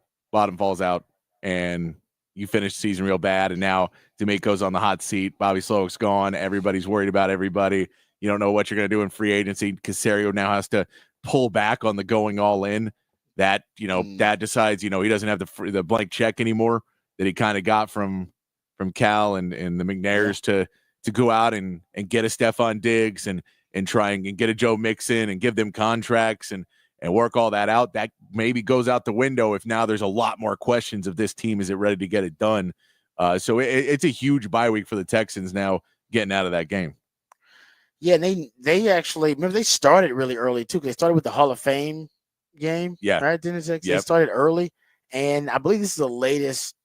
They have one of the latest bye weeks in the NFL. This is actually one of the later bye weeks. So they need it desperately. I'm with you. I'm not sure coming out how the Texans are going to handle the last stretch of the schedule. Like I said, I think they could play with the Kansas Cities of the world and the Baltimores of the world, and I think they could lose to. And they got Miami left on the schedule. I mean, they could lose that Miami game, and they could lose obviously the Kansas City and Baltimore. I think that's expected from a lot of people.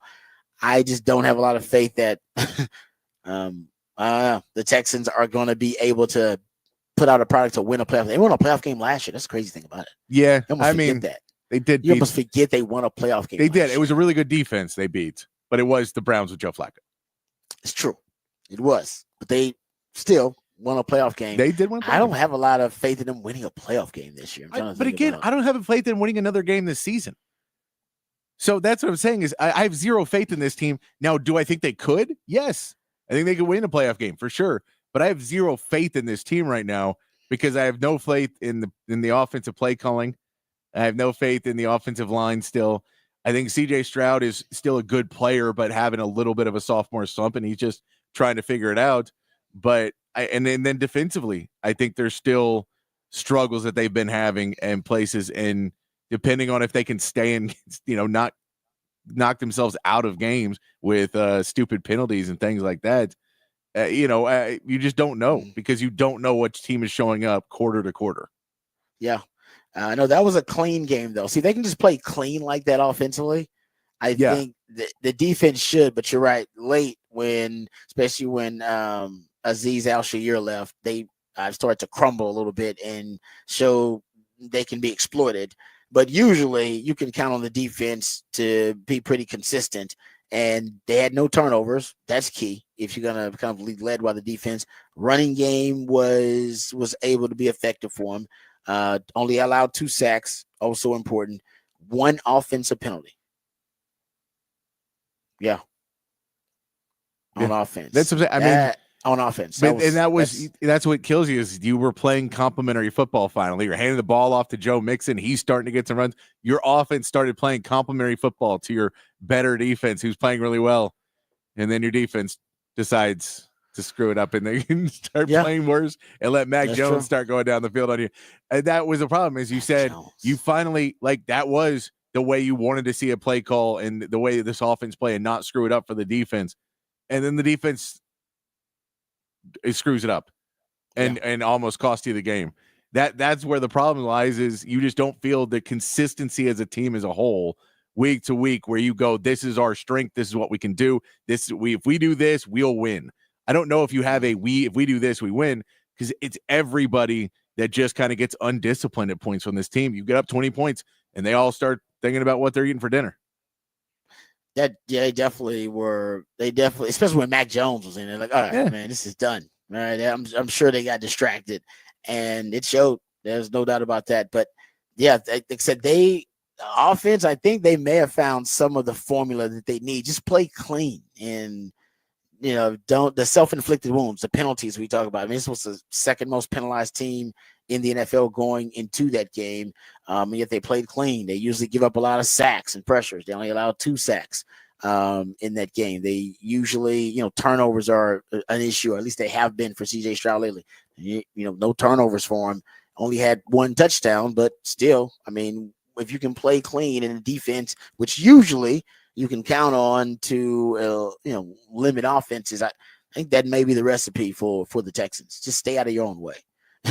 They can do that. They think they got a shot damn near against anybody, but lately they've been their own worst enemy.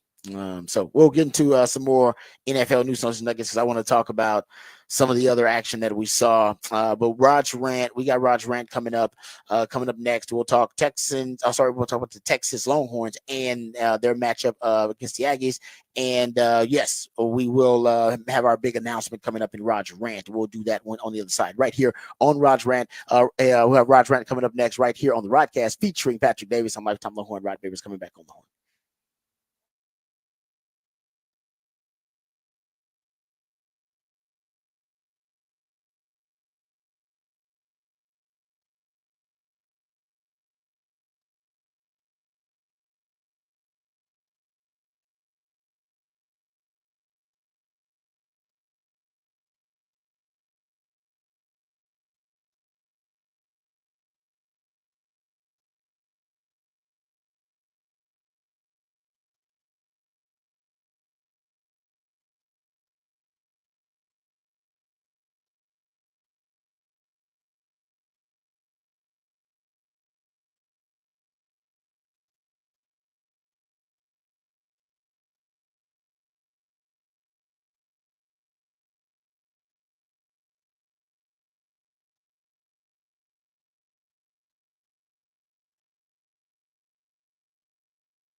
All right, welcome back to the Rodcast. Time to get into Rod's Rant of the Day. Before we talk some Texas football here, I'll tell you what I saw on the rewatch of the Texas A&M game.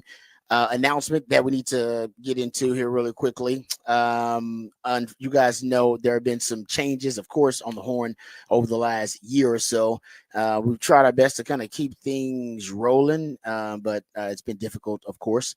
Because of management has not been able to really generate enough revenue to keep things rolling as we would have liked. Of course, now we've gone streaming, gone digital. That was the plan, to try our best to try to adapt to kind of the new entertainment ecosystem. It has not worked successfully. We've been told by management and by those who are in charge that this is the last broadcast for the Horn. Period. Mm-hmm. Now, it ain't the end of Patrick and myself. We are still going to try our best to be available. We love doing what we do, and we love talking to you guys. So, of course, we'll try our best to try to be available on some other platform. My plan is to try to do the Rodcast in some podcast format of some kind with Patrick, if we can do that. So that's something that we're working on, but as of today, this will be the last broadcast on the Horn, period. So not the end of Patrick and I, not the end of the Rodcast. As you know, the Rodcast has been around in many different forms, on many different formats and platforms, but it will be the end of the Horn as we know it. So apologize for obviously the how abrupt that announcement is. I didn't want to kind of throw that on everybody at the beginning of the morning. That's a bit of a downer. It's going to buzzkill. So didn't want to do that. Want to talk about Texas and talk some other things, but we've been told that I was told they tried their best to work out some other arrangements. Try to sell things to try to keep this show alive, or keep obviously the Horn alive in some way, even if they had to transform it into something else, but all those efforts were unsuccessful. So our apologies, guys. We appreciate all of you guys. Thanksgiving was appropriate around this time, because we're very thankful that all of you stuck with us. Those who did, and those who didn't, we totally understand too. That's something that we don't hold personal. We understand that your time is valuable, and we're glad you could spend it with us. So any details about where we're going to be next, Patrick and myself, we will relay those to you guys on social media. You guys know it's Patrick Davis and I'm at Rod Babers, so we'll try our best to do that to you. But as of right now, this is the last broadcast on the Horn. Proud to be, I guess, going down with the ship, if you will, because I was really proud of what the Horn had accomplished. I thought at one point the Horn was the best sports radio station, probably in Central Texas. And I was proud to be a part of that.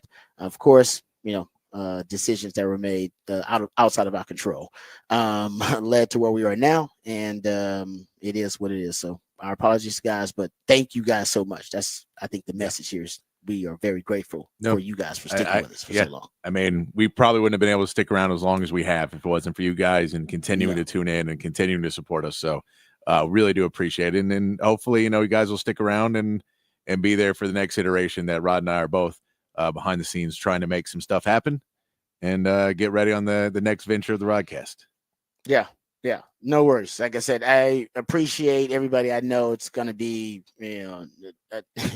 a difficult, I think, transition for some, because I know we kind of gotten a part of some people's routine. So that actually means a lot to us. Yeah. So already getting some text. So appreciate you guys. I know it's a bit of a bummer. Like I said, I probably should have started the show with it, but I didn't want to start the show with that. And then we, basically awkwardly have to go through the entire show trying to talk Texas football or Cowboys or Texans with that elephant in the room. So I've enjoyed working with Patrick. Patrick is, trust me, guys, he's a true professional. He's one of the more gifted, talented folks I've ever worked with. And I've been in this industry now 15 years in some way, form, or fashion. And worked with a lot of great people and a lot of really talented people. Patrick, you are at the top of that list, brother. So I appreciate that. You. I've been lucky enough to work with you different places, and it is definitely it's always a joy I would not want to wake up at 4 a.m. and hang out with anybody else. Yeah, there you go. It is. I agree with it is you a on joy that. doing it with Well you. So done. I look forward to what we do in the future. But I'm excited. I appreciate the opportunity to be here. And again, for everybody who's listening in the sports complex and everything at the Horn, appreciate the Horn giving me the opportunity to be here. And then we'll look on to the next one. And we'll try and not be gone very long because we know it is an important time for Texas football and Texas basketball and everything else going on. So we'll try and keep it going as fast as we can. Yeah, I'm glad we could be on during football season. That was important. Yes. I haven't missed a football season since I started doing this in 2000. It's 2008, I believe, was my first year, maybe in 2008, somewhere around there. I haven't missed a Texas football season on the air in some way, form, or fashion, and didn't want to do that. And this may be, you're talking about maybe a national championship winning season. So and no, I'm that's grateful why I to say the you Horn can't for fighting yes. fighting the good fight. And it was all about just trying to, make sure we can bring you guys some type of a good product. You know what I mean? Exactly. Everybody knows, you cannot have Texas football conversation without Rob Babers on some way or another because there's no one who does it better in the whole damn country. Hey, man, I appreciate that, brother. It means a lot to me. And appreciate the text, and thank you guys for reaching out. It means a lot. Like I said, it's best part of this job is, kind of basically coming on here talking to you guys. It's all the other stuff behind the scenes, which we don't have a lot of control of. Yeah. That's not, trust me, that is not the good part of the job. Best part of this job, though, is coming on here and being able to talk sports with you guys. So I appreciate everything. And thanks to Patrick. Patrick, like I said, you've made this job really easy. Because of how talented you are. I give Patrick a lot. Patrick comes up with all like his own creative projects, and I throw a lot at Patrick, and pretty much I got the easy job, which is coming on here talking, and then Patrick has to talk in addition to doing all the other stuff to make the show sound really well produced and to do a great job. So thanks, Patrick, man. You are the real MVP. I don't just say that every morning. I mean it from the bottom of my heart. All right. Also, grateful to you guys. Let's get back to Texas football conversation. Yes, we'll make the announcement again for those who didn't hear it. I get it. And I'm, like I said, sorry to you guys and grateful to you guys as well because it's, like I said, it lasted probably a lot longer than I thought it would last. I'm talking about after we started making changes and everything. Mm-hmm. I mean, Patrick and I were told, that, hey, it was kind of a month-to-month thing. Yeah. Like, they said, like, hey, you guys want to stick on? We're like, well, I'm going to abandon the listeners if they're still listening. And you guys were still listening. That's what the numbers said. So Patrick and I was like, all right, we'll go. As long as they're listening, we'll do it. And as long as we can do it financially, if it's something that actually is something that we could execute, we'll stick around for it. So we wanted to essentially, Patrick and I, we knew that things were going to, most likely end. There was some Hail Marys I think we were throwing late to try to, but essentially we were the band playing on the Titanic, and we knew it. And it was all good. Like, that's what we signed up for. Yeah. So don't feel bad for us. Hey, let's put it this way. Texas won, so we were happy to come back on a Monday and talk about Texas beating Texas. That's kind of what, I just wanted to come on and talk Texas football, really. I just wanted a place to talk Texas football. And I was like, oh, what are you, are you going to do something else? Like, well, I'm just going to talk Texas football every day with these fine folks. And that's really my passion. And the people, they make an appointment listening. And that means a lot to us. It meant a lot to Patrick, too. And we didn't want to let you guys down. So thanks for not letting us down. And thanks for sticking with us. All right, let's get back to Texas and my rewatch and what I saw. So I always say to win big games, you got to break tendency. Got to break tendency to win big games because there's, especially at this point in the season, right? You're 12 games in. There's so much preparation. There's so much game planning done. There's so much film out there, such a big sample size out there. We know who you are at this point. We talk about this with Texas. We know who Texas is at this point, don't you? And we break it down every day. We break it down every week. We know what the identity of the team is. We know what elements of the team you can trust, the patterns, the tendencies. But so do other teams. They got guys just like Rod B sitting in rooms. They got like 50 to 100 Rod Bs sitting in rooms, all looking up patterns and tendencies, trying to figure out what you do in certain situations, right? And what you fall back on in certain situations. And at this point in the season, that's why it's important to flip that information to make it work against them, to make those trends and patterns work against them, to make it almost misinformation. This is the chess match within the game. And God bless Sark. He did it. The Arch Manning package is probably the biggest example or the most glaring example of a tendency breaker. Yes, Arch has played, but when Quinn is healthy, you don't see Arch in the game in critical moments. He may play after they've blown him out, but it's Arch's game. It's Quinn's game. It's Quinn's game. And Arch is relegated to being the backup quarterback. For him to put that package out there. And shout out to Coach Shipley actually brought this up when I was talking to him. He's like, man, they should put an Arch Manning package out there. It'd be a nice change of pace. That's why he's a coach. I didn't think Sark would do it. Sark always says we don't major in the quarterback run game. He says it over. He almost says it mockingly. Quarterback run game. We don't major in that here. You know what I mean? That's not what we do. So even if you know Sark, which we do very well, it is something you haven't seen, and it doesn't necessarily align with his personality as an offensive coordinator. But in this game, a big game break tendency. And he did it with it was at a 12 personnel. They put one Davis in the backfield to give you a 2-back look. Tackled over, by the way. Twins to the field, to the tackled over side, tackled over to the field. I know you guys watch a lot of Sark. How often you heard me come on here and talk about tackle over unbalanced formations? What tackle over is when you bring the tackle. They took the left tackle and they brought him over to the right side. So essentially they had center to the right side to the field, center, right guard, right tackle, left tackle on that side. Twins to that side as well. Talk about super unbalanced. And one Davis in the backfield with a back in the backfield, and to the boundary side, Gunnar Helm at the tight end in line, and a left guard. Freaky stuff. So I think there were like multiple tendency breakers in one. And if you're Mike Elko, how can you prepare for a tendency breaker? You could, but then you're chasing ghosts with the limited time you have in practice and in meetings. And that's irresponsible as a coach. Chasing ghosts is irresponsible. I would say don't chase ghosts. Don't start making up potential things that your opponent's going to do. So, you can be ready for but once they saw the Arch package, they were ready for it then, right? They didn't get them. Texas didn't get them with it again after that. They were ready for it every time. They're like, nah, we're ready for the Arch package. Matter of fact, Sark a couple times put Arch out there and was like, nah, let's bring him back, bring Quinn back out there.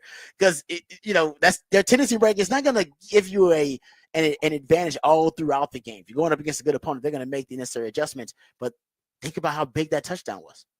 How big was that? And they put him in there just to get a first down. And Arch went beast mode on you. Yeah. And ended up being a 15-yard touchdown run. He's like, oh, we just want the first down touchdown run. So think about how big that play was. Huge. And so that's the best example of it. I think also Sark, I thought, was more reliant early on in the game. Early down pass rate, I thought was lower. Usually Sark is hovering around 60%. We talk about this 60% or higher. Early game, that's first half, early down, first and second down pass rate. He was pretty even.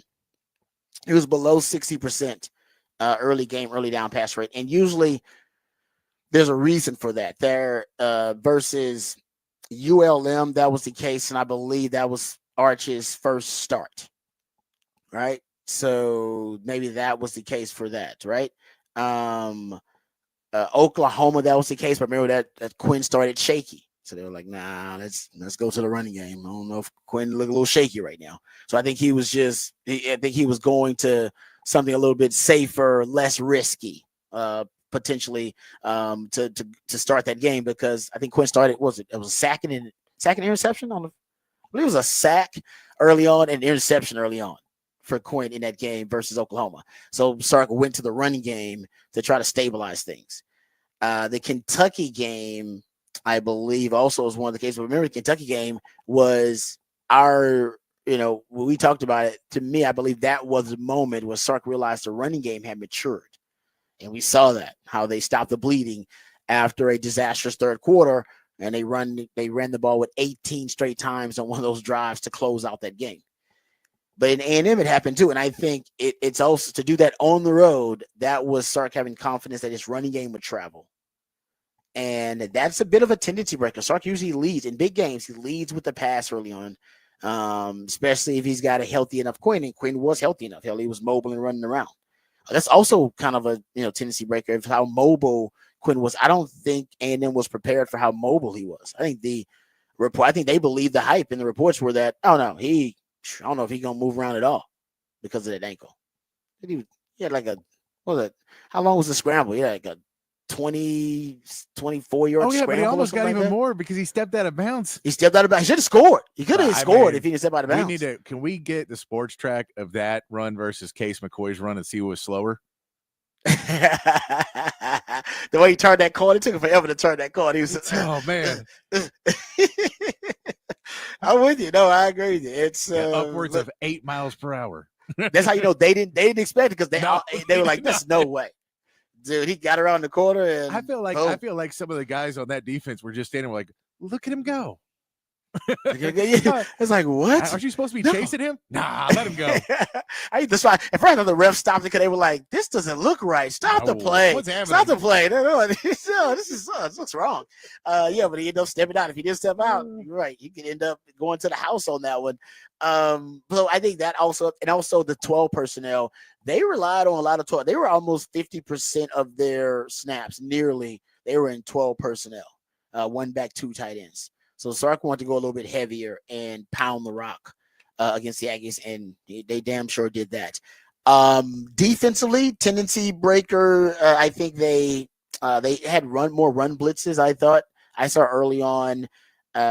You saw David Bender with run blitzes. You saw Michael Taft with a couple of run blitzes early on in the game. That was something that you don't really see Texas do a lot. Texas doesn't blitz a lot anyway. Matter of fact, Texas had its second lowest blitz rate of the season versus the Aggies. Speaking of tendency breakers, they're the second lowest blitz rate of the season in that game. And usually when they go up against young quarterbacks, freshman quarterback, think about Michael Hawkins versus Oklahoma. Think about last week versus Kentucky. The young man, the backup quarterback for them, Boley. He was a freshman. They had the highest blitz rates, second highest blitz rate of the season against that backup Kentucky quarterback. And against Michael Hawkins, Oklahoma, young quarterback, at the highest blitz rate of the season. Usually when you go up against a young quarterback, you blitz them, put more on their plate, speed up their process. Texas didn't do that with Marcel Reed. As they said on the broadcast, they actually they wanted him to force him to his right consistently, which he did. He bailed to his right. He ran to his right. They forced him to his right a lot. And it worked out really well for him. But Texas didn't blitz him a ton.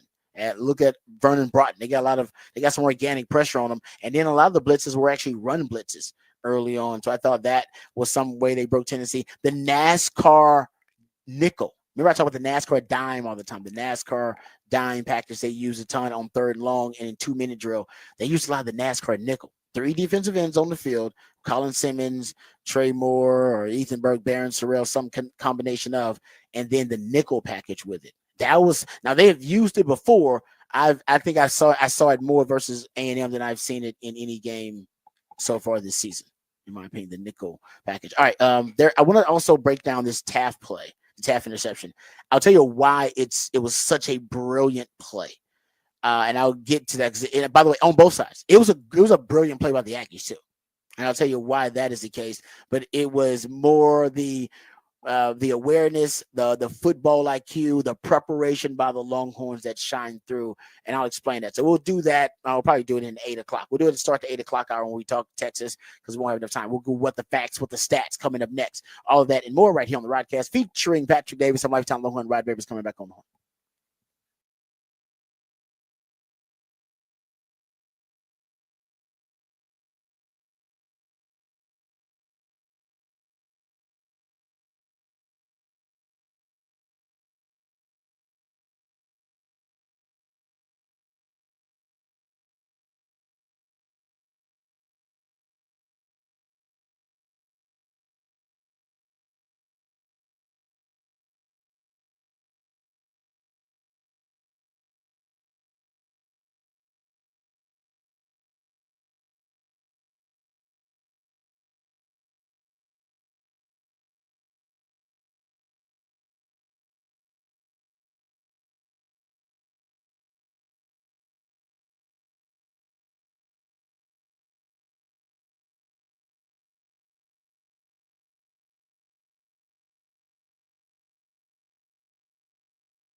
All right, welcome back to the Rodcast. Time to get into some what the facts, what the stats here.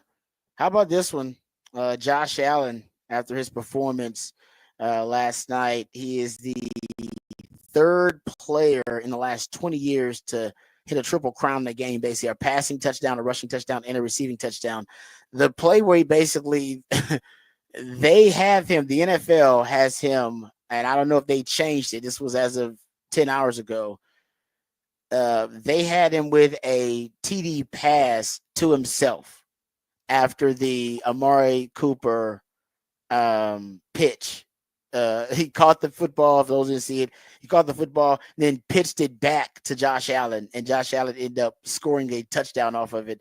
And so as a result, he's the first player in NFL history to have a passing touchdown, and a receiving touchdown and a rushing touchdown on just 2 plays. I don't even know how that works out, but that's what they have him in the stats as, a guy with a passing touchdown, a rushing touchdown, and a receiving touchdown, but only 2 plays to accomplish it. Right now, Josh Allen is balling. Like, he is. I'm not gonna lie. Like, at this point, I did remember the 5-year rule I talk about all the time. There are a couple of teams I thought this year that may be able to, overcome the curse of the 5-year rule, if you will. And for those who don't know, the 5-year rule is there's no team in the NFL that's been, or no head coach quarterback duo in the NFL history that's been able to win their first Super Bowl outside of their first 5 years together. So if they don't win it in the first 5 years, they don't win it. All right, the quarterback and head coach, which is why those 2 elements are so important. If they don't win in the first five years, it hasn't happened in NFL history. The Bills are outside of that 5-year window. So are the Ravens outside that 5-year window with their quarterback and their head coaches. And I think those 2 teams potentially could break the curse. Right now, the Bills look like that team. After watching Philadelphia have their way with the Ravens, I'm not sure. We said the Ravens because of their defense. I'm not sure if the Ravens had the formula to be able to do it. Watching the Bills, though, because the Bills can score. They've dropped 30 plus in 9 different games this season. That's 2 more games than the next closest team. Bills could be that team. They got a shot. They've beaten now. Someone beat the Chiefs. I don't know if there are a lot of teams out there that are playing at the level the Bills are, and I did not expect it. That's probably, to me, one of the biggest shocks that right now of the NFL season. I didn't expect them to be this good. I didn't expect them to be the class, essentially, of the AFC after all the changes they went through. No, I mean, I didn't either. And, just showing toughness. And we know Josh Allen is just a next level player. But, yeah, it's really impressive to see. And I mean, I'll give credit to their general manager that he was able to go out and, get some value for Stephon Diggs, give up some value, and then go back out and go get an Amari Cooper for less and bring some other guys in to fill out those holes, which maybe, Amari Cooper, I don't think is playing as well as Diggs was playing before he got hurt. I think Diggs is still a better player, but at the same part, for the value we're able to get out of it, when you're getting put in that position, we talked earlier about the Texans. If Caserio maybe has to pull back a little bit on that, the Bills, we're really having to pull back because of what their salary cap was, and to be able to put yourself in a situation to still be winning right now, they've done a really good job. It's amazing. It really is. All right. How about this stat? What the facts for the stat? The Chiefs ranked 21st in yards per pass attempt. They're 28th in yards per carry. They're 11-1. And they won again on like it wasn't a last possession thing, but I believe the Raiders botched a snap trying to go in for a game-winning field goal drive. Game-tying field goal, right? Game-tying field goal drive. So I didn't watch the game, but I've seen some of the highlights, I believe. So you're right. I think it was a game-tying field goal drive. And it would have been game-winning. It would have been game-winning. It would have been game-winning because they won by 2. They won. As the Raiders botched the snap, and as a result of that botched snap, Chiefs win. So it's not a last possession win. They got 5 of those, I believe, on the season, but it's another win for them where, I mean, it's almost inexplicable at this point. They were favored by 15. They won by 2. Remember the Panthers? They were favored by 11 over the Panthers. Last 5 wins. They were favored by 15 over the Raiders, won by 2. Favored by 11 over the Panthers, won by 3. Favored by 7.5 over the Broncos, won by 2. Favored by 9 over the Bucks, won in overtime. And in their other Raiders game, they were favored by 10. They won by 7. So I'm telling you, when the Texans play them, I don't know what they're going to be favored by. But man, the Texans are going to play with the Chiefs, and they're going to play with them down to the wire. And the Chiefs are going to do what they've done all season long, which is find a way to be clutch in critical moments. They're so clutch in critical moments. Or sometimes their opponent isn't. Sometimes it's just not about how clutch they are. They are clutch in critical moments. Yeah. Right. Remember we talked about this against A&M for Texas. Why wasn't that game a blowout for Texas? Texas wasn't clutch in critical moments. Red zone. Right. Critical moments, things that in situational football that you practice. Those are the critical moments you actually go through different periods during practicing these critical moments, this situation. And Texas wasn't great in those situations. Block punt, missed field goal. And ultimately you look up and you're like, oh man, that ends up being turnovers in the red zone, ends up being a 10-point win when it should have been a 20-point win. And that's the Chiefs are kind of the opposite. The Chiefs don't play great football for 3 quarters, but when it comes to clutch play in critical moments, especially in the fourth quarter, nobody's better. And that's when a lot of teams, they're at their worst, or you see their deficiencies because they don't have that clutch play in those moments. And that's when they can flip the switch because they got that championship pedigree and championship DNA. Chiefs continue even at 11-1. It is obviously I think it's the most.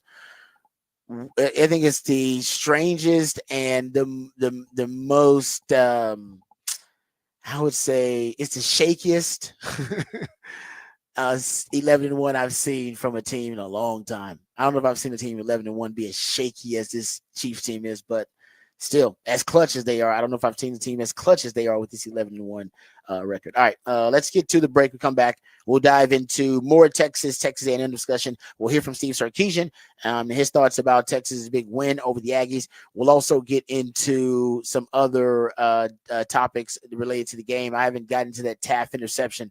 I want to talk about why that play was so special and why, to me, I think it was the best play of the game for the Texas defense. And I'll explain that on the other side right here on the Rodcast featuring Patrick Davis. I'm Lifetime Longhorn. Rod Davis coming back on the horn.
Welcome back to the Rodcast. It is a Smooth Soul Monday edition of the Rodcast, and that's when Patrick plays jams intended to soothe the tortured soul of sports fans who might have had a tough weekend. That is definitely the case for the Aggies out there. They could use a Smooth Soul Monday. But we'll talk about the Longhorns' victory over the Aggies here and break that down. Also, thanks to Patrick, all of our musically themed days of the week. Thanks to Patrick and his creativity. He also comes up with the topic for the Big Fat Poll of the day, which is also posted right now at the Horn ATX on X. Patrick, what is the topic for the Big Fat Poll of the day?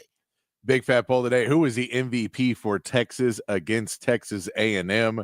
Right now, you've got Trey Weisner with the heavy lead. No surprise there with 80% of the vote. Vernon Broughton at 16% and 5% for Michael Taft. Yeah, see, this is why, I mean, we knew Trey Weisner was going to run away with it. We just have, I mean, I gave you the list. Shout out to John Bianco because he threw out the stat. But if you go look at the best rushing performances all time versus the Aggies for the Longhorns, best Longhorn rushing games versus A&M, my man Said B, the late great Said B, at the top of the list. 2003 had 283 yards versus the Aggies in College Station, by the way. 259 rushing yards for Ricky Williams in 1998. That was in Austin. Then there's the great Earl Campbell, right? College Station. He ran for 222 yards in 1977. And then fourth is Quintravion. You're damn right. We're going to call him Quintravion. His mama call him Quintravion. We're going to call him Quintravion. 186 yards versus the Aggies. 186 yards. And that puts him fourth all-time best rushing performances by a Longhorn versus the Aggies. And then behind him is Ricky Williams again. 183 yards versus the Aggies in College Station. That, I mean, that's the stuff legends are made of. That's a legendary performance by him. His best game he's ever had. To have your best game ever be against your rival on arguably the biggest stage and the biggest game of the year for your team. I mean, you can't ask for more than that. Clutch, and that's he's on a bit of a heater because now in the back-to-back weeks he's running for 344 yards on almost 60 carries. Guys don't get 60 rushes. I think he's got 59 or something. You don't get 60 rushes in back-to-back weeks in college football anymore. And for Sark to trust him to that extent, and that was kind of my takeaway, from the game, is that, yes, I predicted they'd be 11-1. I did. I predicted they'd be 11 at the beginning of the season. I drank too much of the Kool-Aid before they played Georgia, and then I, on our picks, I did say Texas was going to beat Georgia, even though at the beginning of the season I said Texas would lose to Georgia. But either way, beginning of the season I had them 11-1. I'll admit now it looks nothing like I thought it would look. There's no part of this 11-1 really that looks exactly how I envisioned. I mean, you think about it. Who thought Gunnar Helm would be your leading receiver at this point? Anybody?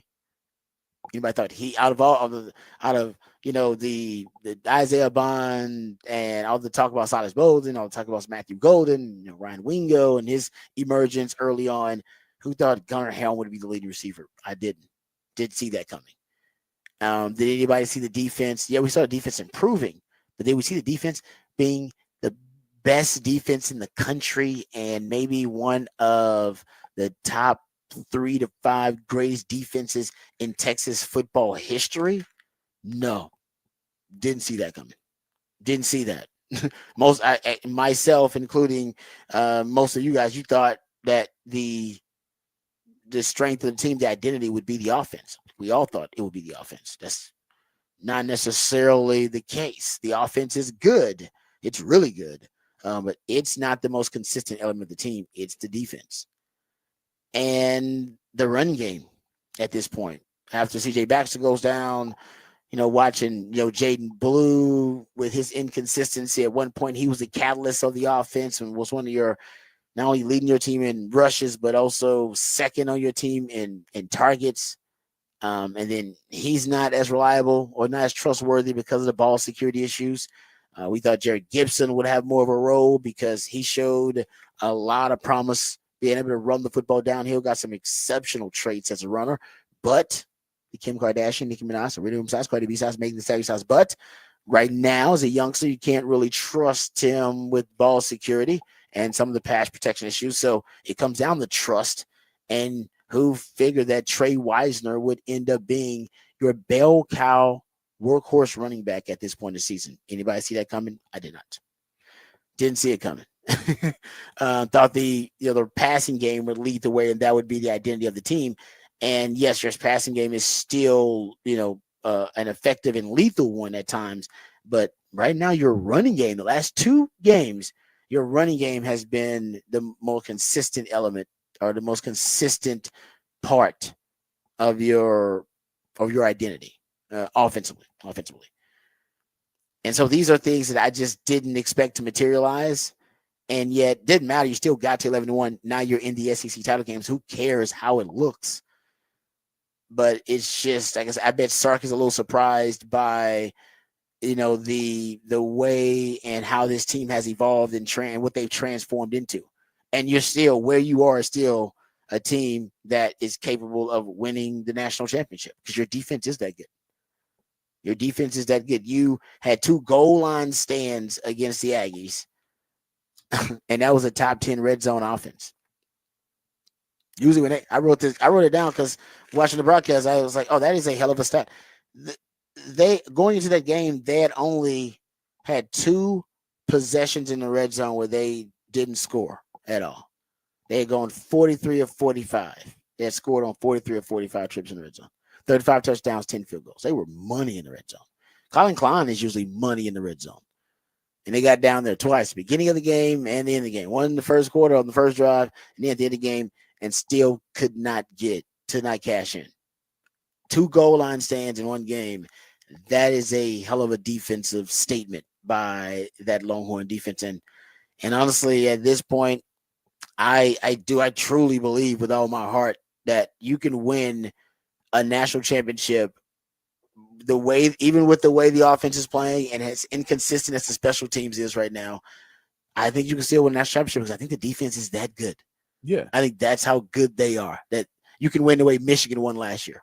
But here's the deal. I think you win that good Michigan, but I think our offense is better than that. They're just no, it is. But I'm just saying, even with it, you still can win with it right now. You can win with that.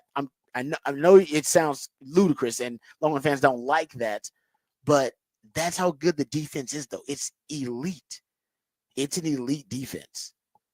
There's just not a lot of holes on the defense. They're not.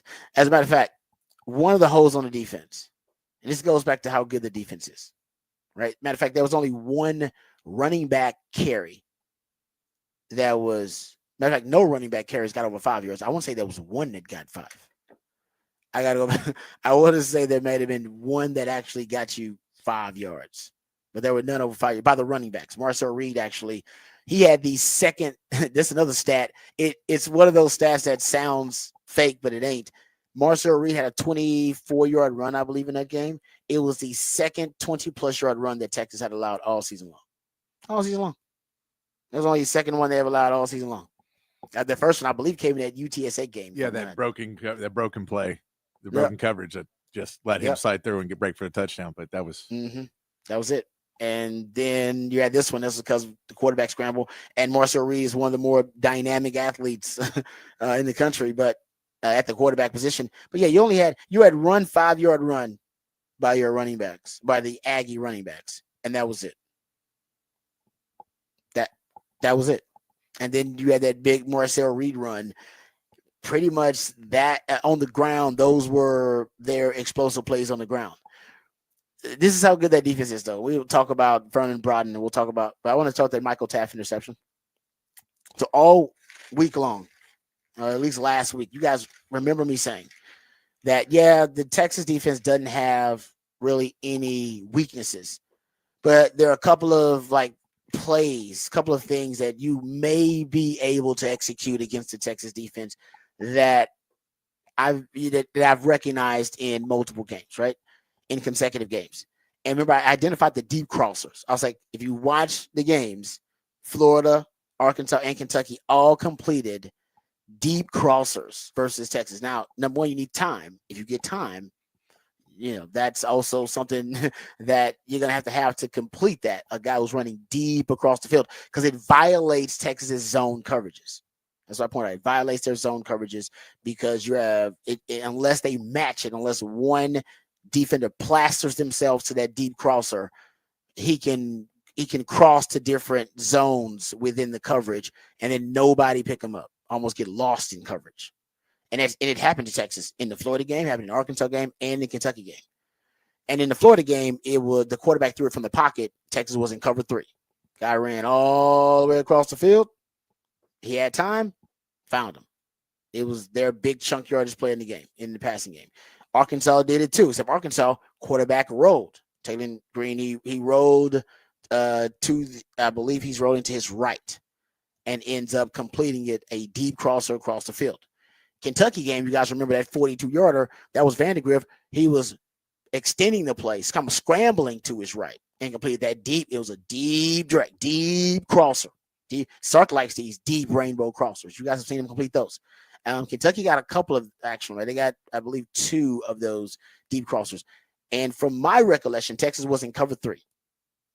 Those looks, right? Single high safety, corners responsible for deep thirds, and safety responsible for deep third. So it's a way for you to violate their cover 3 coverage.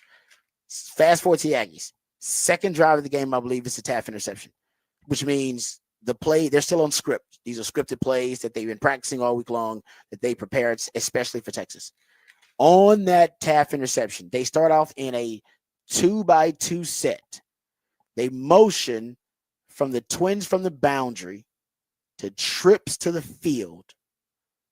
All right. That number 2 receiver ends up coming into like a stacked bunch, tight twins with the number 1 receiver. And so he ends up running a vertical route. The guy that's in motion, he ends up running a vertical route. The number 2 receiver to that field, he's your deep crosser. He starts off running vertical, but then he turns it into a deep crosser. He's a deep crosser going across the field. Number 3 receiver to that side is a tight end. He runs a wheel route.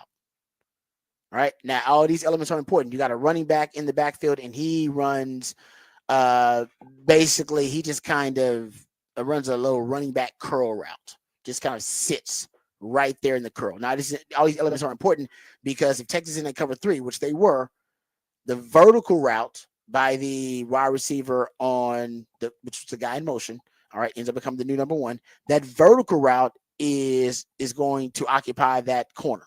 He's got to take the vertical on the cover 3. He's responsible for a deep third. That wheel route, Jalen Gilbo, who I believe at that time is the nickel on that wide side, he's got to take that wheel route. That number 2 that ends up becoming kind of that number 2 receiver, he's got to take that wheel route.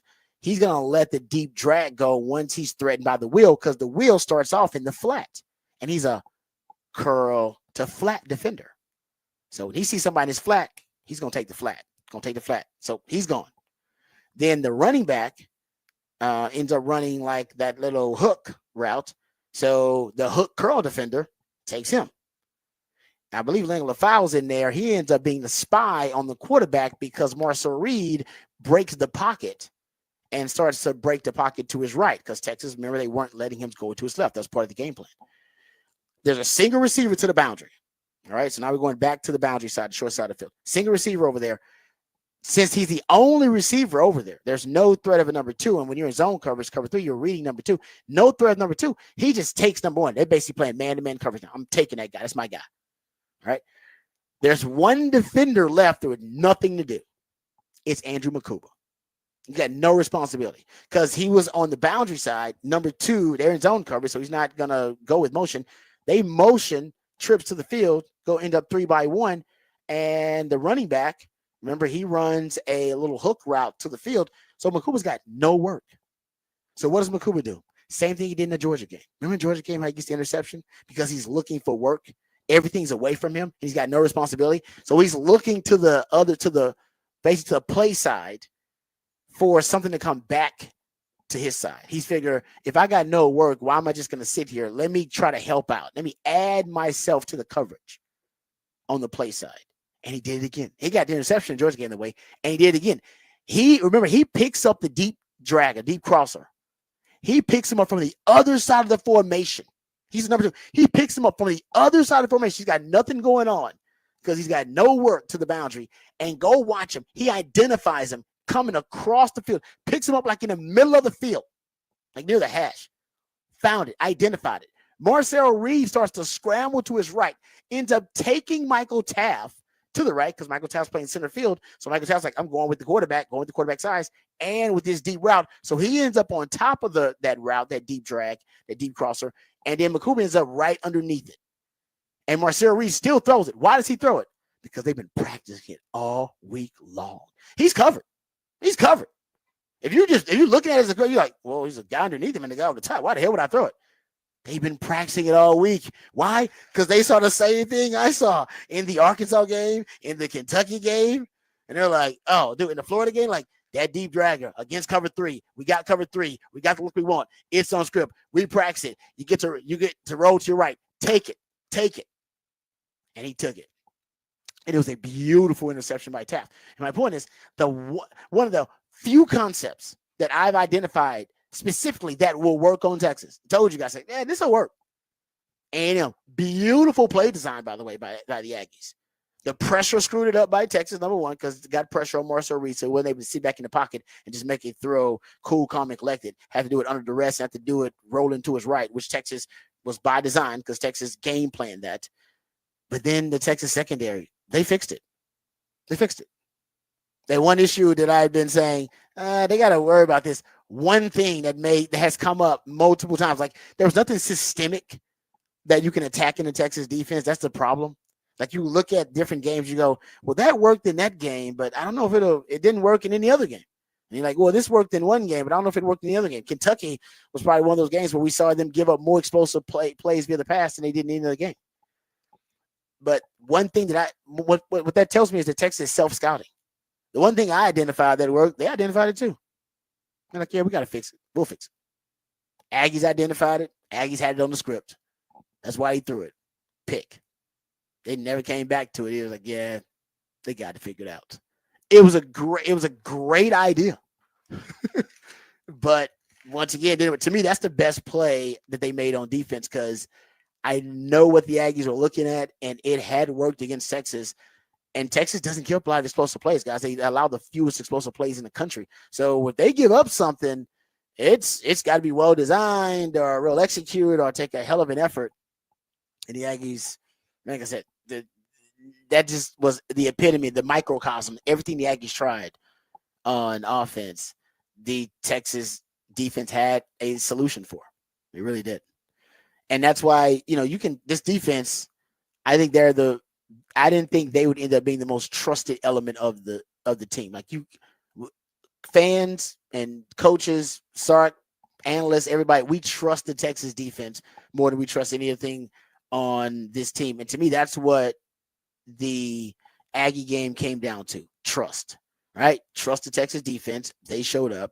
Trust you can trust Gunnar Helm, right? Gunnar Helm's probably been the second most trustworthy element of this team from day one to the end of the season. Gunnar Helm. Honestly, Matthew Golden is another guy that I think turns out he's a very trustworthy element.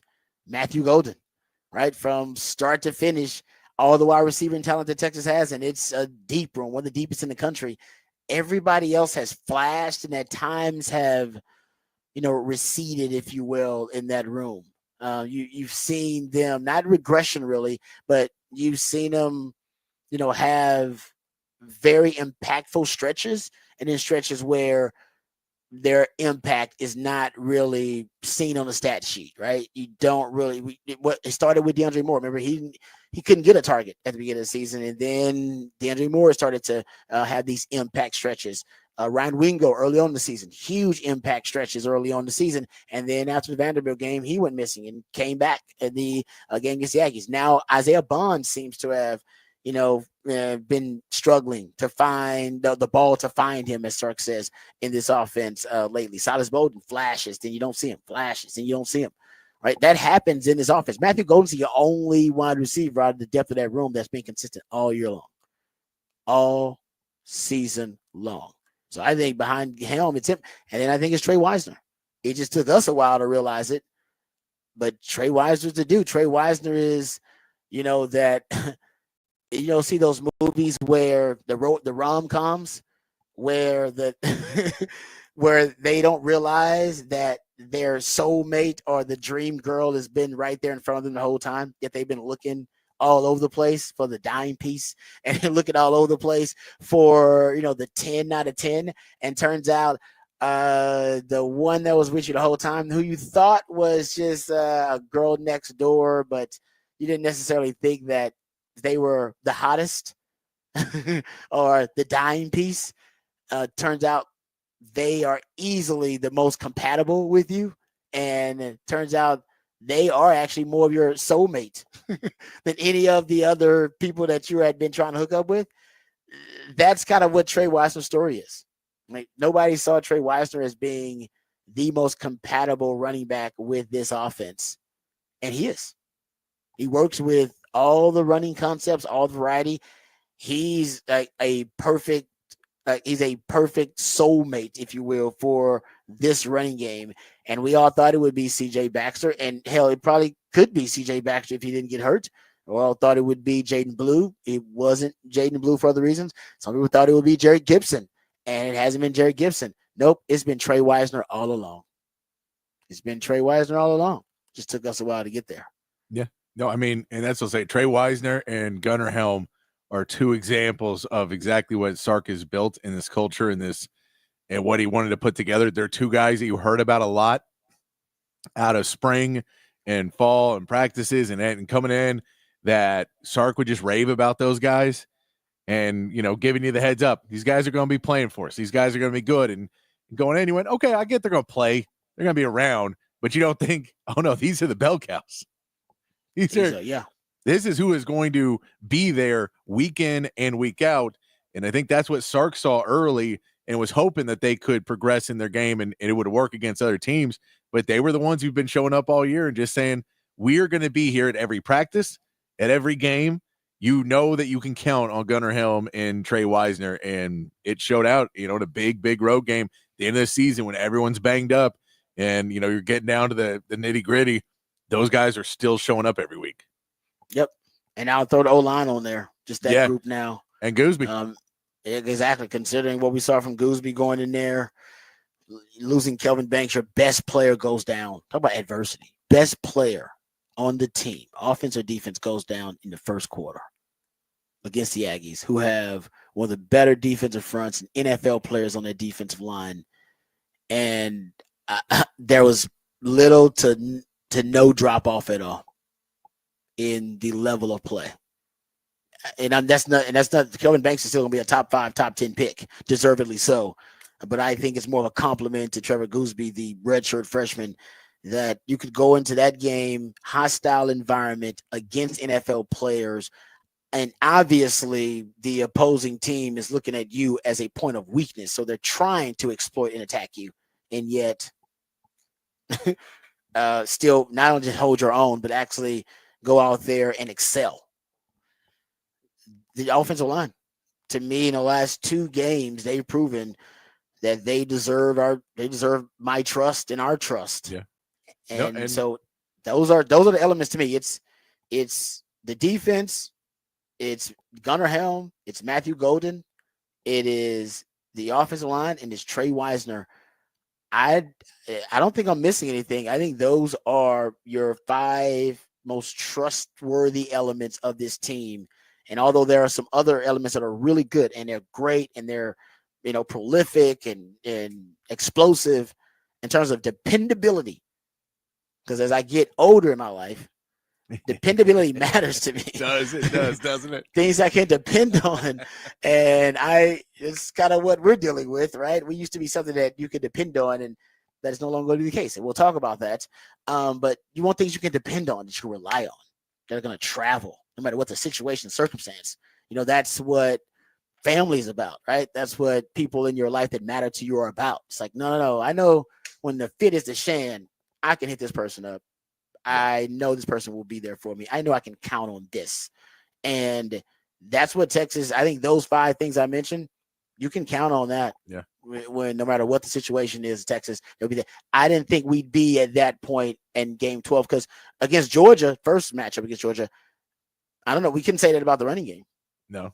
And Couldn't say that about the O-line. We weren't saying that about the O-line. and that's O-line wasn't on that list. No, the O-line now, they get their chance to come back against Georgia now and really their worst game of the season and show that they do belong in the SEC. Because you talk about that O&D line for Texas that's been built in the SEC, and it was built going into it knowing that you have to win the lines to win in the SEC, and they've shown at 11-1 and the best record in the SEC that they're ready to play with them. But you get another shot to go against the big boys, and Georgia, who has been the standard of the offensive and defensive line for the last several years, now here's your second shot to go against them and prove that you can be better than what the standard has been. Yeah. No, I'm with you. I agree. And I'm glad they're getting the chance to avenge that loss to Georgia. All right, we'll talk about some of these standout performers a little bit from the Texas A&M game. We'll hear from Steve Sarkisian coming up next segment. But first, let's hit the horn headlines because we haven't done that yet. Hit the horn headlines, and then we'll come back and dive into some more Texas football discussion. But first, let's get educated, updated, and informed with all the top stories of the day with Patrick Davis and the horn headlines. All right, your Horn headlines brought to you by Top Gun Rentals and Lawn Equipment. In the NBA, the Rockets topped the Thunder 119-116 yesterday, with Fred VanVleet having his season high of 38 points. The Mavericks played well in Luka Doncic's return from injury, winning 137-131, with Luka scoring 36 points. And the Spurs edged out a 127-125 win over the Kings, with Victor Wembanyama getting a triple-double with 24 points, 13 rebounds, and 11 assists. In college basketball, Texas men's beat Delaware State 90-68 over the weekend. Trey Johnson led the Horns in scoring with 21 points, and Caden Shedrick added a double-double with 14 points and 11 rebounds. They're back in action again Wednesday against NC State. The Longhorn women took home the Gulf Coast Showcase Championship, knocking off number 12 West Virginia 78-73 in the final game, led by Aaliyah Moore with 20 points and Madison Booker with 19. Their next matchup comes Thursday against number 3 Notre Dame. In college football, Texas finished their regular season play with a 17-7 win over Texas A&M. The win propels Texas into the SEC championship game on Saturday in a return matchup with Georgia. Elsewhere, Michigan upset Ohio State 13-10. Syracuse took down Miami 42-38. And South Carolina knocked off Clemson 17-14. Texas moved up to number 2 in the latest AP poll. In the NFL, Cowboys got their first win of the season on Thanksgiving, beating the Giants 27-20, with DeMarvion Overshawn getting his first pick 6 of his career. The Texans held on to pick up a 23-20 win over the Jaguars after a late hit took Trevor Lawrence out of the game. Joe Mixon once again rushed for over 100 yards in the game. Tonight, the Browns take on the Broncos in Denver on Monday Night Football, and that is your Horn headlines.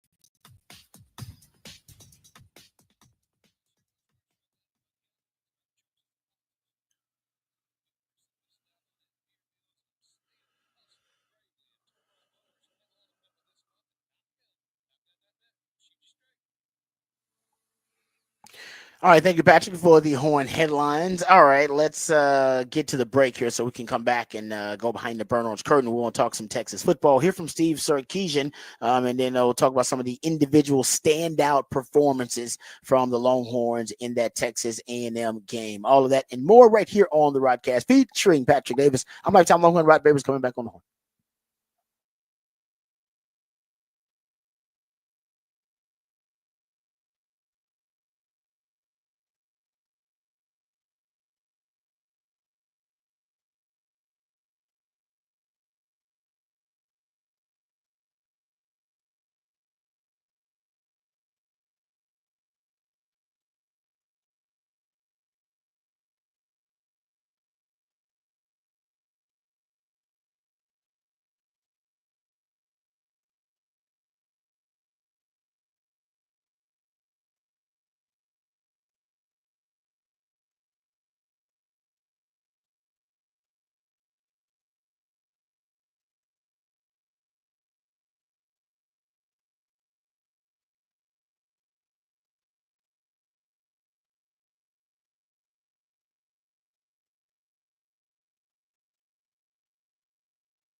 All right, welcome back to the Rodcast. Time to get to some Texas football conversation. The run game. I said after the Kentucky game, it's possible, just kind of watching the film, that the run game is reaching its maturity. That we're starting to see the run game start to peak at the right time for Texas. In the A&M game, I said, we'll see if it travels. If it travels to A&M, then we know it's starting to peak at the right time. Well, it traveled because, Trey Weisner had a career day, 186 yards rushing. And I counted, there were 8 runs actually total, 8 runs in that game. There were explosive runs of 10 plus yards. 2 of them were by quarterbacks, so they take them off and just look at running back runs. So it ends up with 6 of them. You had 7 such runs in that Kentucky game. So you're talking about 13 runs, explosive runs by the running backs in the last 2 games for the Longhorns. And out of those 13 plays, I counted 9 of them out of 13 were either wide zone or split wide zone of some kind. So Texas, I think they found their bread and butter concept again in the split wide zone and the wide zone. Right, it's working for them. Remember, I told you that was their most utilized, deployed run concept with Bijan and Rojo, and last year with Jay Brooks. That they prefer to be a wide zone running team and stack a lot of concepts off of that. They seem to have found that the counter is working. I say the counter is probably the second most important run or the second most efficient, effective run concept for them right now. It's in the last 2 games since they've really started to peak in the run game. They run, the G-right counter and the counters really well too. And I see them run duo, which is basically is kind of a double team at the point of attack. Either way, here's Sark talking about how they're maturing in the run game, and when the run game is working, how it really can guide, really the philosophy of this offense. Yeah, we're just so much more well versed, when we can run it. You saw today a couple of the play action pass things. We were able to now throw some balls down the field and take a few shots, and we hit 2. We got a pass interference on another one, and that's you're not going to hit them all, but we have to be able to play that style of game, and I think the versatility that we have starts with our ability to run the ball, because that sets up the screens, that sets up the perimeter stuff, the advantage throws, then the play action pass. And so the run game is it's huge. And the last few weeks, it's been rolling for us. Yeah, it definitely has been rolling for him. We talk about, we'll hear from Sark talking about Trey Weisner, but, I always say to win games, you got to break tendency. One thing that juiced the run game versus the Aggies was the quarterback run game. Right, you had scrambles by the quarterback from Quinn, a couple of big scrambles in the game by him. You're at Arch with the design quarterback runs, and that breaking tendency. We have not seen the Arch Manning package in a critical situation like you did there for the red zone. Here is Sark talking about maybe what led to using Arch. What was the point of creativity into using Arch out there versus the Aggies? We've had that going for a little bit. It was just figuring out the right timing of it, and then naturally this week with Quinn being limited some, that Arch got some more reps, and we just wanted to keep him engaged in the game and find some opportunities for him. And it's a heck of a touchdown run by him to stay in bounds and get in the end zone, and that really kind of sparked us there to get everything started. It was a great run. Like I said, they just wanted, it was 4th and short. They just wanted a first down, I'm sure. And it was easily going to get the first down. And then he just pulled a beast mode kind of move and decided, now I think I can get the touchdown, and showed agility and showed strength and showed, it showed how really he can play through contact, right? Got contact balance as a quarterback. Not something you think you'd be using that term with describing a Manning, but he certainly got it. Trey Weisner's got that contact balance. He's got a combination of balance and vision and patience and burst as well at the running back position right now. That's leading to him becoming the focal point of the running game, the bell cow, the workhorse of this running game. Here's Sark talking about Trey Weisner and what he means to this Texas offense. He earned a lot of trust from us a year ago. This guy, he was not as much as everyone talks about our 5-star recruits and 4-star recruits, Trey was not one of those guys. He was a really good high school football player, and the makeup of him, his mentality, and from the day he showed up, all he's done is work his tail off and be a great teammate. And last year on special teams, he earned our trust by the way he covered kicks and did those things. And then training camp, when we had the back-to-back injuries with CJ and Christian, we had to revamp some things of what it was going to look like. And all Trey Weisner did was keep working. And when his opportunities came, he took advantage of them. And I think he was ready to take off earlier in the season, and he gets a little nicked up, kind of gets a hamstring, I think maybe UTSA game, and that slowed him down. And now he's back healthy. I don't know how healthy he is right now after 33 carries, but we'll see. But all he does is work, and all he does is continue just to praise his teammates. It's never about Trey. It's about his teammates. And I think that's why the guys kind of love him so much too and want so much success that he's having. All right, there's Sark talking about Trey Weisner. And I'll throw in a fun note with Trey Weisner too. Is Trey Weisner the last place he visited before committing to Texas was Texas A&M? That was another one of his major schools that he was looking at. So yet another one of those guys in that who knew where he was going to visit, like where he was going to play, understood what this rivalry was, understood getting recruited by both teams, but a guy that A&M wanted to bring in as well. And so it's another interesting piece. And when you realize how close these two teams are. Yeah. No, it's a good point. I didn't realize that he was that close to becoming an Aggie himself. I was that close to becoming an Aggie. Yeah, no, the closer you are to it, like I said, probably half of these guys took recruiting visits to both Texas and Texas A&M. And you definitely feel like guys who have been around a long time, guys, who have some of the veterans on the team, you thought that maybe it meant more to them. But I think maybe for the guys who had a connection with both, consider it's a rekindled rivalry. Maybe those guys had some added incentive as well. The defensive line, they played like they had added incentive. They played lights out. We'll talk about Vernon Broughton and what he did here in just a second, but here's Sark talking about the defensive line and how they really set the tone.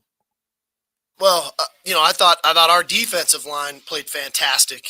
They really had a tremendous game. I thought offensively, I really thought we controlled the line of scrimmage tonight, and I was really proud of Trevor Gooseby when Kelvin went down, stepped in for his first real action, and I thought performed well in not an easy environment to do that. And so, the game's won up front. We don't play flag football. We don't play 7-on-7. You got to be really good up front, especially in this conference. And I think we've improved at the line of scrimmage as the year's gone on both sides of the ball, quite frankly. I think we're utilizing our depth on the defensive line, and I think our offensive line is playing some of their best football right now as the season's gone on. That is the truth. No doubt about that old line. Vernon Broughton, I didn't, when I looked at, the guys who are going to be, potential MVPs in this game, or the guys who are going to be the standout performers in this game, I'll admit I did not see Vernon Broughton, but probably should have, because Vernon Broughton had a really just an all-time great performance. He had his best game that he's ever played in his career versus the Aggies. 2 sacks in that game, had a fumble recovery in that game as well. There was one possession where he just wreaked havoc all 3 downs. Essentially, it just totally just wrecked one drive, one possession for the Aggies. Here's Sark when he was asked about Vernon Broughton and what kind of game that he had versus the Aggies. Tremendous. Those guys, Alfred and Vernon, are really versatile players, because their length and their athleticism, but both those guys have really worked at their craft to be very good run defenders for us, and which was something we challenged them on all off season. And then they have the ability to rush the passer because of athleticism and their length. And Vernon obviously showed up tonight with a couple of really big plays. I really think on that 4th down stop on the goal line, I think he's impactful on that play too. I got to look at the tape, but there's a nice blend going right now with those two and Jermaine and Bill, of what kind of how they're working and how they're kind of all playing together. Oh, he's right. On that one, Ethan Burke got the tackle for loss, the last 4th down or goal line stand for the Aggies. If Ethan Burke doesn't make the stop, Vernon Broughton's going to make the stop, or Alfred Collins, I believe, are going to make the stop. they both had penetrated and were right there on the other side of the line of scrimmage, ready to make the stop. So there was no way that guy was going to go. Ended up being on a 2 or 3 yard loss, actually, even on the play. All right, we come back. We'll talk about this new. I don't know. It seems like it's a new trend. I remember it happening in like some rivalry games back in the day, but now it seems like everybody wants to do it. Even Texas had to be actually deterred from doing this on the field. We'll talk about that and more on the other side with Off the Record right here on the Rodcast featuring Patrick Davis on Lifetime Longhorn. Rod Davis coming back on the horn.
All right, welcome back to the Rodcast.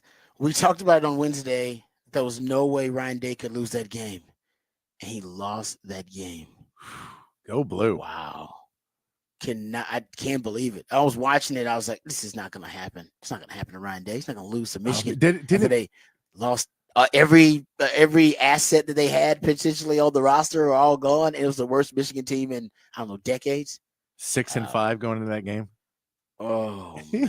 And yeah, you kept watching it, being like, "Well, if Michigan, like, they're not pulling away, so at some point, Ohio State's going to get it going offensively, and it'll just click eventually. Will Howard will figure it out, and they'll get the ball rolling, and then they'll put up like 24 points in the fourth quarter, and it'll be a blowout." And never happened.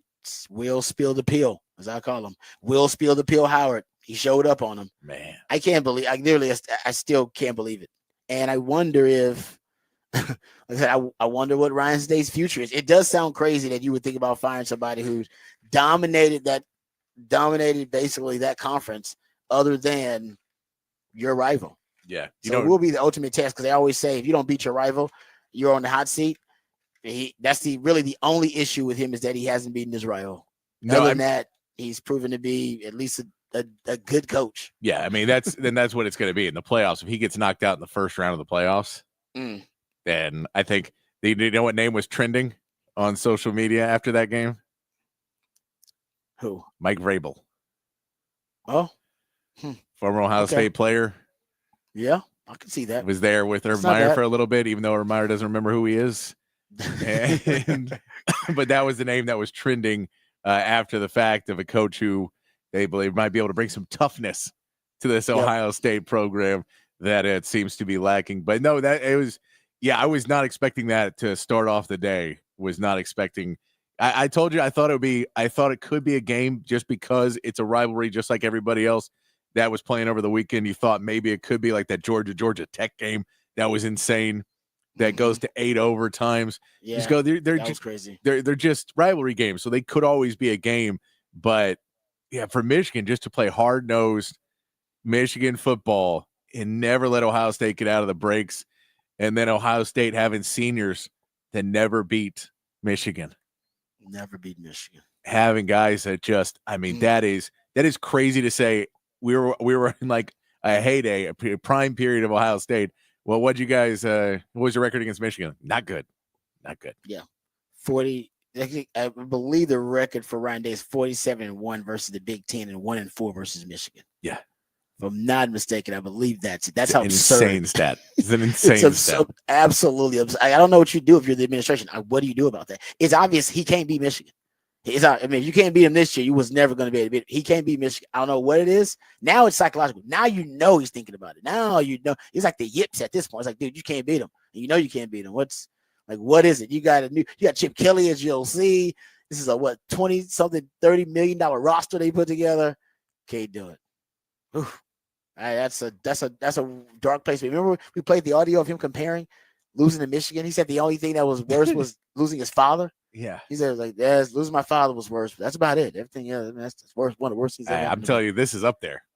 That was before this. That was before this loss. That was against a really, really good Michigan team. Yeah, that was against a team that won the national title, Michigan team. But what about this Michigan team that, it's one of the worst ever. I can't believe that actually. That's how you know, man. That's why they play the game. That's why they play the game. And you're right, it's a rivalry thing. Speaking of rivalry games, because Texas played their rivalry game. And Texas had to be, I saw this, that Texas had to be ushered off the field by Sark.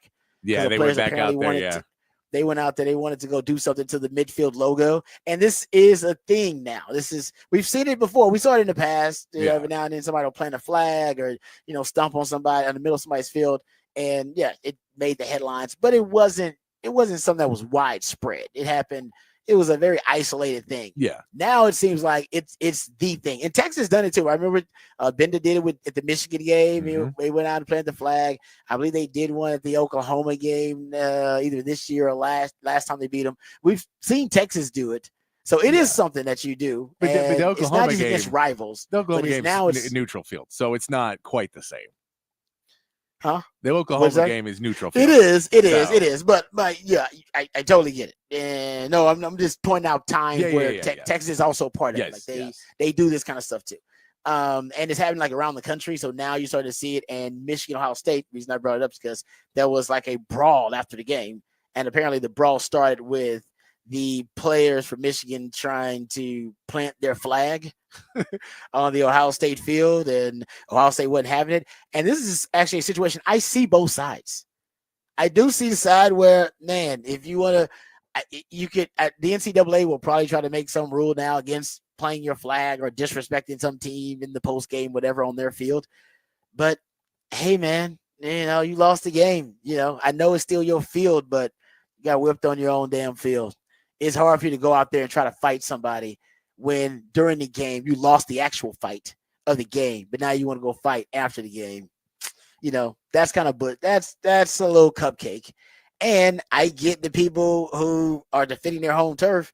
I'm not gonna allow you to disrespect my home turf like that. So I get them wanting to fight too. It's one of the situations where I see why both sides want to do it. I get it. So they'll probably have to make a rule against it. No, and pretty soon. Yeah, they will. And I mean, it's that feeling of like, it's like we talked about it last week of storming the field and that everybody does it now. Everybody and you go, does well, it now now. it's not Yep. fun or cool because everybody does it. If everybody does Yep. it, who cares? I get a bit more of it of Michigan going up and saying, we're going to go stomp on your logo because this is the biggest win of our season. But if you're Texas, if you're one of these teams that's going on to play on bigger things, this hopefully isn't the biggest win of your season. I get it's a rival and everything else, but man, we got bigger fish to fry. Y'all have fun playing in the Texas Bowl, man. We're gonna go play for a national title. Like at a certain point, you go, I get it, man. And I think that's what Sark's message was. This isn't the end of our like. This is what you do when this is your biggest game. We beat A&M, cool. Let's go win the SEC championship. Let's go win a national title. Yeah, no, I'm with you. It's I think you're right with it, but it's right. One of those things, like you say, it's more widespread now. So because it's not isolated incidents, now you got to adjust because everybody wants to do it. Yeah, and you didn't see it before. Before it was like one or two people did it, and that's why oh man, and I don't know if you will see a skirmish or anything break out as a result of it. Now you didn't see people get pepper sprayed. Yeah, no, the fights are getting. I mean, that was a serious brawl after the. Yeah, I mean that's what they pepper sprayed. That video footage of like in the scrum where you saw police basically on both sides pepper spraying at guys. I mean can you imagine? You're a senior for Ohio State. You just lost to Michigan for the fourth time. You were going to your locker room. You're finish up. Now they come to plant the flag. You're not even really much in the fight, but your buddies are fighting, so you got to go protect your brothers now. And you're in this fight, and you're like, "This sucks, man. I just want to go to the locker room, and I'm done with this." And then you get pepper sprayed, and now you got to go in and wipe your eyes, your bloodshot eyes, and deal with the post game of that, and then all of that, and then in 2 weeks you're in the college football playoffs. That's true. Like all of that, and your season's not over. You're still playing for a national title. Now you're not in the Big Ten championship game anymore, so you're not playing next week. But in 2 weeks, you got to go back out and try and play. And now you drop down in that ranking, so you're not going to get as much of an easy road probably. Man, it's wild. Yeah, no, you're right about that. Ohio State. I don't really have. I don't have that much faith in Will Howard actually. No. With Ohio State. What was the line of the game? I watched him play too much. The line of the game, I can't remember who's announcing it, but the line of the game was was when Will Howard comes back out and plays pretty well after a turnover, and he goes, something about Will Howard, man, he just gets back up after a turnover and keeps going. And go, because he turns it over a lot. He's got a lot of practice at that. Yeah, he's like, gotta forget about that one. Move it on. I was like, no, that's why he got the nickname for me. That and the announcers during the Iron Bowl when Hugh Freeze didn't go for it, like on 4th and 2 at the goal line and kicked a field goal. Went for the false start and then went for the offsides and then kicked a field goal, and the announcers basically lit into him like, it's the Iron Bowl. You're playing a better team. You go for it. And the Groa set by a bunch of announcers being like, dude, this is why you suck. Just challenge his manhood on 5 on air for everybody. Go for it, man. It's 2024. Everyone goes for it. Yeah. No, they had a few skirmishes in that game too. Yeah. No doubt. North Carolina, NC State got into it. Yep, NC State, Arkansas, Missouri. A fight after that game. No, like fight week, man. Rivalry week, fight week. So we'll see if that feisty kind of that feistiness that we saw in rivalry week, if that carries over into championship week, which the Longhorns will be a part of, facing the Georgia Bulldogs to avenge their only loss on the season. We'll talk a little bit more about that on the other side, but some NFL discussion, talk about some of the games around the league this past weekend. We'll discuss some of the other matchups that we saw over college football weekend too. All of that more right here on the Rodcast featuring Patrick Davis. I'm Lifetime Longhorn Rod Babers coming back on the horn.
Welcome back to the Rodcast. It is a smooth so Monday edition of the Rodcast. And that's when Patrick plays jams intended to soothe the tortured soul of sports fans out there who may have had a tough weekend. Not the case for Longhorn fans that come up with the big win over the Aggies to send themselves to the SEC championship game where they will get a rematch in a revenge game against the Georgia Bulldogs. Actually, Georgia, I think, technically is the away team. Texas is technically like the home team, even though they'll be in Atlanta, which would basically be a home game for Georgia. Texas will be wear their burnt orange. They don't want to wear the icy whites. I'd prefer they wear the icy whites, but they'll be considered a home team, so they'll be wearing the burnt orange in that matchup. We'll talk a little bit about that coming up. We'll talk a little bit about some of the NFL news, notes, and nuggets from over the weekend. We'll talk some Texans, talk a little Cowboys. Also, both of those teams getting a win over the holiday weekend too. There is also a Rod's rant we'll dive into. I'll get into some of the details from my rewatch of the Texas A&M matchup. We'll talk about that too, and we'll also get to your Horn headlines here momentarily. We got all that to get into, but first, Patrick not only comes up with the musically themed day of the week, so we appreciate his creativity as it relates to our Smooth Soul Monday, but also he comes up with the topic for the Big Fat Poll of the day, which is already posted at the Horn ATX. What is the topic for the Big Fat Poll of the day, Patrick? Topic for the Big Fat Poll today. Who is the MVP for Texas against A&M? Right now, Trey Weisner winning it. No surprise there with his 200-plus all-purpose yards in the game. With 77% for Trey Weisner, 17% for Burton Broughton, playing his probably the best game of his college career. And then Michael Taft at 6% also had a big old game for himself, get that big interception. And some big plays there for Taft as well. But defense overall, great game. So defense overall gets a big nod. I agree. And then somebody said you could put the O-line on there. Could have put the O-line on there. Yeah. I mean, O-line had a great game overall, especially considering Trevor Gooseby was thrown in there for Kelvin Banks. So O-line could have been there. But to me, that's coming out of that game. There are just now certain elements that you've grown to trust and you've learned to trust after watching this team for 12 games. And defense is at the top of the list. Gunnar Helm is probably at the top of the list. He's your leading receiver now. Matthew Golden's probably at the top of that list. Offensive line has now redeemed themselves, and they find themselves one of the more trustworthy elements of this team. And then Trey Weisner, someone we did not expect. The workhorse now for this Texas running game. So did not expect that. And those to me are elements that are trustworthy enough for you to win the SEC title and make a run in the college football playoff. And that defense, like I said, we're going to have the conversation, and we've been talking about it for about a month now, about where they stand and where they rank historically among the greatest defense in Texas football history.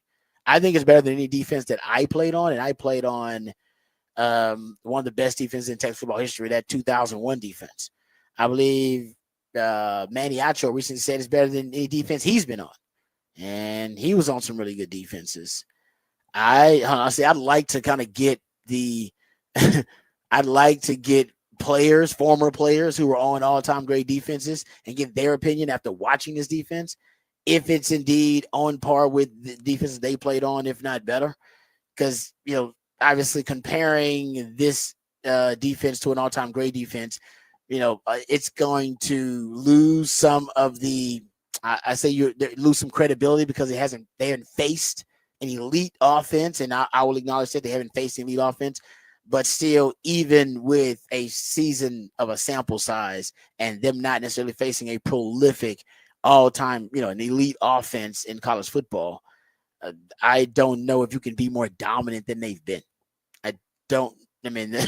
At this point, they allowed in that game against A&M, first of all, no offensive touchdown. The only touchdown came from a non-offensive touchdown. There was only one for running backs, one run that got at least 5 yards, just one. The Aggies supposed to be a running football team. That's supposed to be what they do well. Like, that's their calling card. And Texas just took away their identity. Yeah. They weren't able to. It's amazing. And this is a thing that you can say about this defense. At the end of the day, we'll see how long Texas goes into these playoffs. But the reality is, this is a Texas team that could play a lot more games. And when you talk about elite defenses, if you say, well, you do that for 15, 16 games, you stand up that good for 15, 16, something that no team has done in college football because you just don't play that many games. Yeah. And, I mean, that gives you a different level where you can say maybe our regular season wasn't, but how many, we had to play an SEC championship game and then 3 or 4 different playoff games. Yeah, if you're trying to get to the national title game, that's a huge task for any team, and so I think that could put them in rarefied air of a team that if they continue to play like that for that stretch of time, that's impressive. Yeah, no, I'm with you, and we don't, like I said, don't know what kind of offense they're going to face in the postseason, but Georgia's offense, although Carson Beck is playing better, I mean we know they got some offensive identity issues. Georgia does not have a great offense. That's not how they're going to win that game. Talk about a defensive struggle. That game I could see that game if Texas offense can take care of the football and not give Georgia short fields. That could just end up being a defensive struggle. We could be talking about a game 20-17 or 17-13 kind of game. It could be one of those. Because I wonder if Georgia's going to change much in terms of their defensive game plan they had versus Texas. When you get 7 sacks and you dominate a team, in one phase the way Georgia did, that's why it's hard to beat a team twice, because Georgia's probably not going to change a lot. I mean, they can go in there with a totally different game plan, but why would they when it worked so well? Yeah, you figure they're going to come in at least with a similar game plan. They'll have some other tricks up their sleeve, and they'll be ready for if things take a turn. But in the same part, why would you think, if you're a defensive lineman, if you're the defensive coordinator, everything we did worked, and they never really stopped it. I mean, they figured it out a little bit better in the second half. Yeah. But we also want to, we made them have to bench their starting quarterback for a series. Exactly. Because of how dominant our defense was playing. Let's go do that again. I think, So I'm with you. I think that's why some, advantage of the second matchup, obviously, between the two. I'm not going to say it falls with Texas, but Texas will come in with solutions to those problems that Georgia presented initially.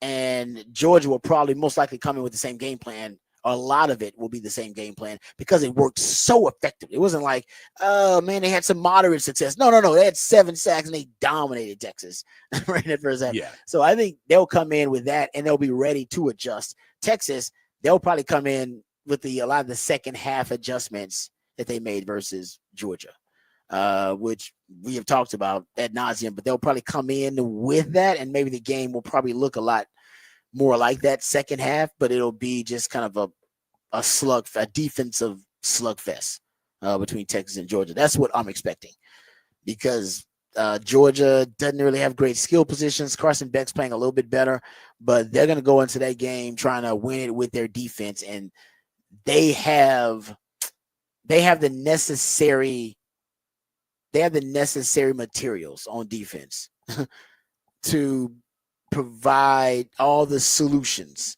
that you need to the antidote, if you will, to Sark's offense. They got D tackles that can stop the interior run game for Texas, or at least be able to hold point against it. They got edges who can, keep contained. They have linebackers who can smother the space that Sark creates. And they got the secondary guys that can tackle in space really well. Now, you can get separation on those Georgia DBs, but you got to have time to do it. And last game, Texas didn't have time. There were guys open. They didn't have time. And then on top of that, Quinn, on top of not having the time, he didn't handle the pressure well when they got to him. So he's got to handle the pressure better, and they're going to need time to be able to make make them pay downfield when the wide receivers can create separation, which I think they can against the Georgia DBs. But the quick game that Sark loves so much and the screen game that Texas loves so much, Georgia has the ability to smother it because they got DBs that can tackle real in the open field, and they got linebackers who have range to get out there and smother that space. And then on top of that, the D-line, they got edges that can keep the contained for the split, the wide zone that we love so much, right? We talked about that, right? 69% of your explosive runs in the last 2 weeks by running backs have come via the wide zone or split wide zone of some kind. And then the interior runs, they can just hold point because they got the big bodies to do it. So that's just a matchup issue for Texas. But because your defense is so good, they won't separate from you in the game. Like that'll be a close game no matter how bad your offense plays or how inept your offense is. Georgia's not going to be scoring a lot of points on that defense. Yeah. Unless you just give them non-offensive touchdowns and short fields like you did in the first game. Yeah. No, I mean, and like you did in this game as well. I mean, you give the block punt and don't allow anything off of it. So, I mean, it'll be an interesting test. Yeah, I think that it's going to be really big for Texas wide receivers in this game as well.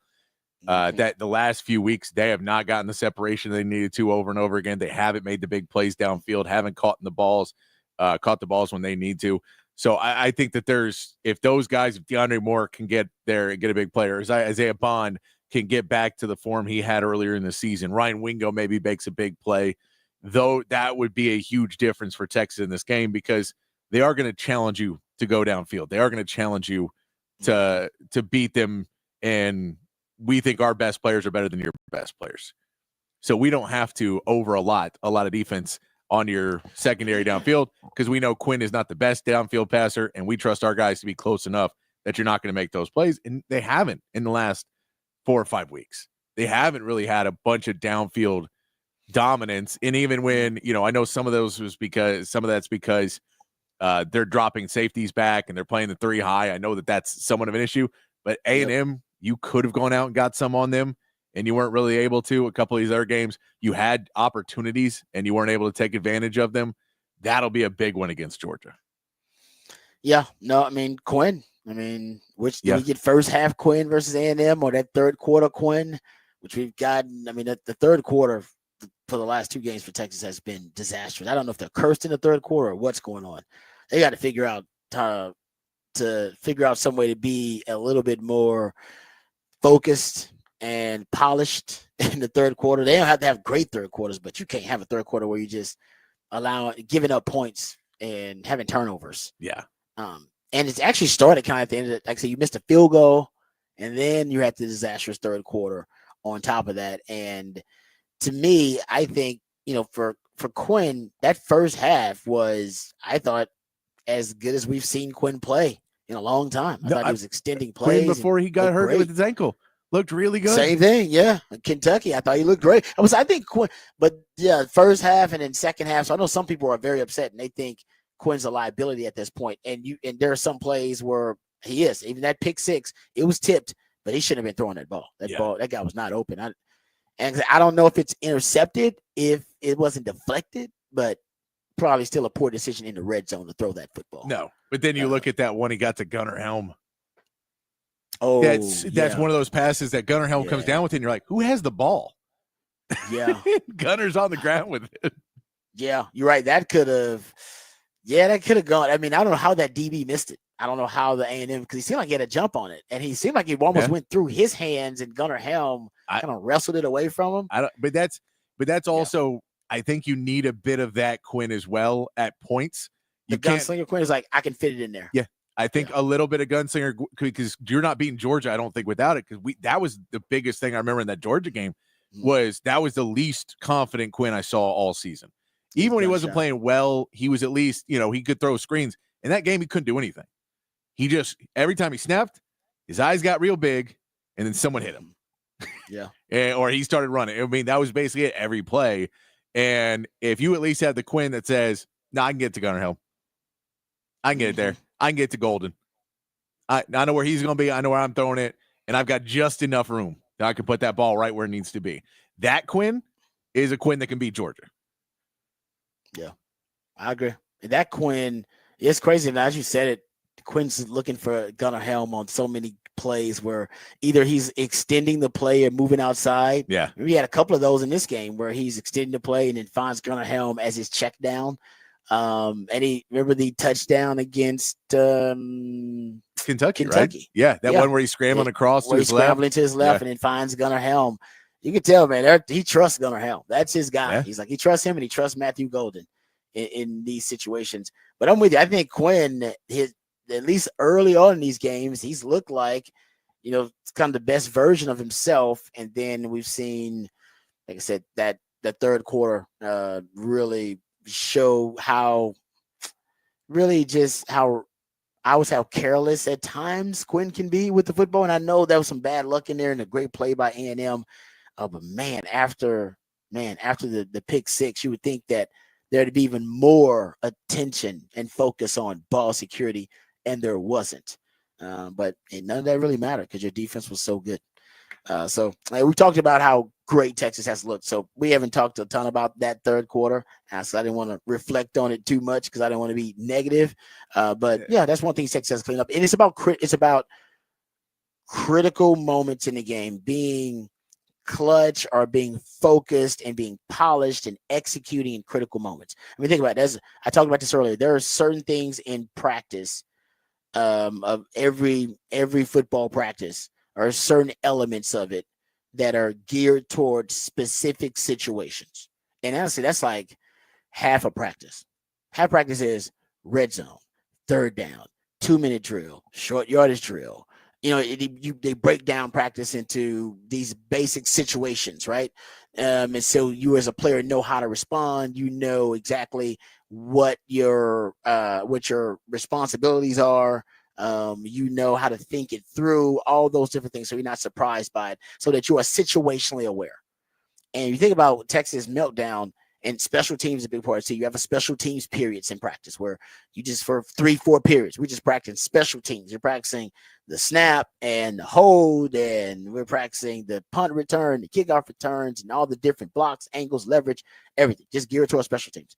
And those specific periods in practice, right, are all about you being comfortable situationally so you don't panic in a chaotic moment of crisis like that. And so you're situationally aware. And so your execution is on point. In Texas, toward the end of the first half, you missed a field goal. That's something you have a specific period of practice for. You had a punt block. You got a specific period of practice for punting, all right, and punt protection. In red zone, you have a specific period of practice just for red zone, just because it's that important. Those elements of the game are so critical and so important that you have practice periods set aside just for those areas. And think about this game. 17-7 game that probably should have been what? 30, 31-17. You beat them by 10. You should have beat them by 20 plus points. And why didn't you beat them by 20 plus points? Because of like four or five plays in critical moments.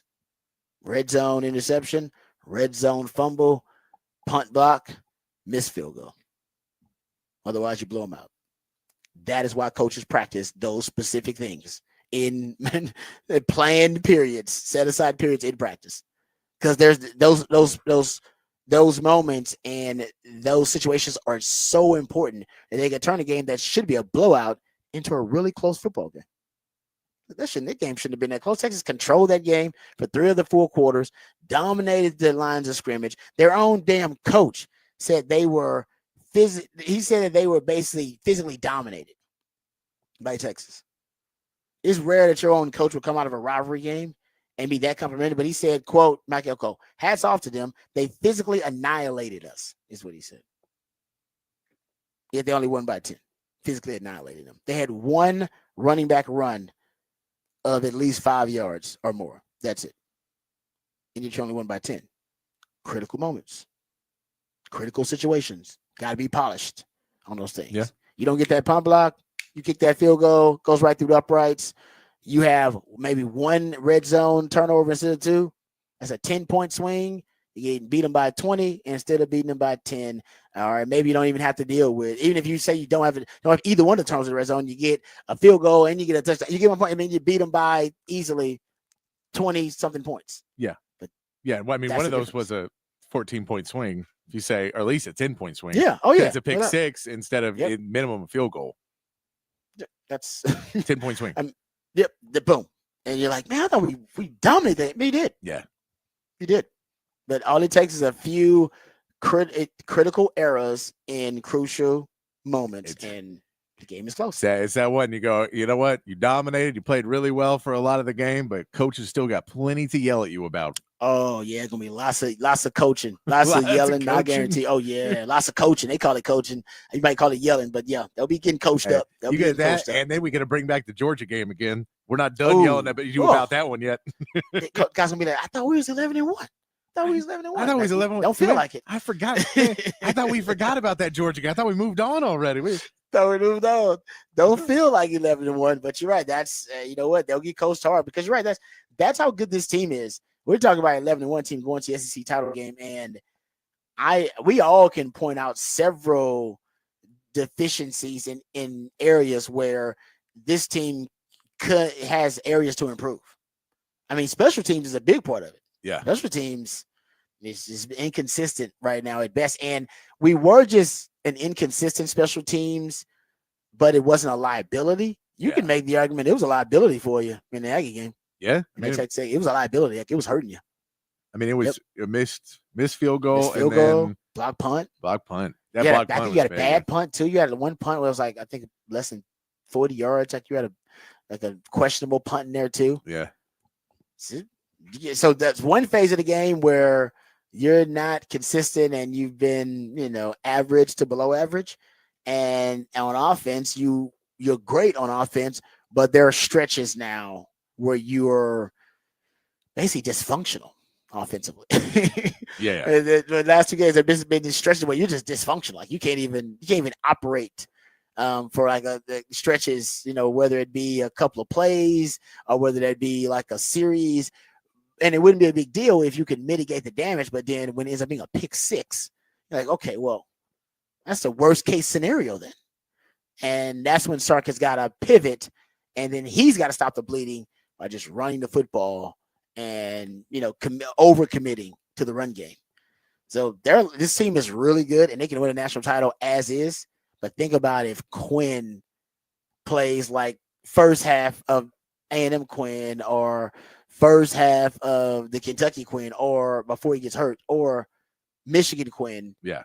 And with this running game and with all the weapons that you have offensively, let's say they become a little bit more consistent too, because Isaiah Bond starts getting healthier after hopefully you get a bye after the SEC title game. And, Ryan Wingo now at the end of the season is no longer a freshman. So he's more consistent with Moore and with Golden, and then Helm being what he is, and then his defense. And let's say the special teams now, Bert Auburn finally, rediscovers his clutch gene. I mean, they're in the punting. Hell, think about what this defense could be when you start flipping field position. Yeah. For a change. I mean, there's still a lot of areas and room for improvement for this team, and we're still talking about them winning a national championship.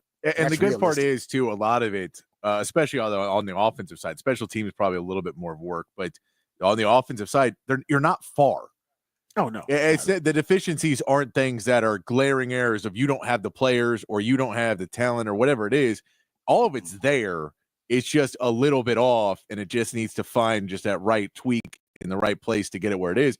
It's like what the run game was. It took a little while to get going, but once you figured out what worked, and I think that Oklahoma game was the first time you really started to notice it got hurt. Sark mentioned it, that Trey just got beat up a little bit and had the hamstring. Yeah, the hamstring. And he's like, if he didn't have that hamstring, I think we would have seen it before where we got to now. But there was tweaking it and finding where it is. And the rest of that offense, you just have to fine-tune just a little bit more in the next couple of weeks to get you where you need to be. That if you can fine-tune it against Georgia and get a big confidence boost out of that win and playing against that defense, and then you get that first-round bye to really go in feeling good about yourself, 12-1 SEC champs going into the playoffs, where you get to sit back and watch some football and work on everything, that'd be huge. But you got a huge task in front of you, because if you don't win that one, if you don't win this week, you don't get that bye week, which means you play straight through. You got to play right away. And so it is a big game, but you're just tweaking right now because you're so close. You're really close to, again, we said it just a couple things go differently in that game. It could have been 35-0. Easy. Oh, yeah. And that's 3 or 4 plays going different, and it's 35-0. So that's really where you have to sit and say this team is not far away from being dominant. It just needs a little bit more work.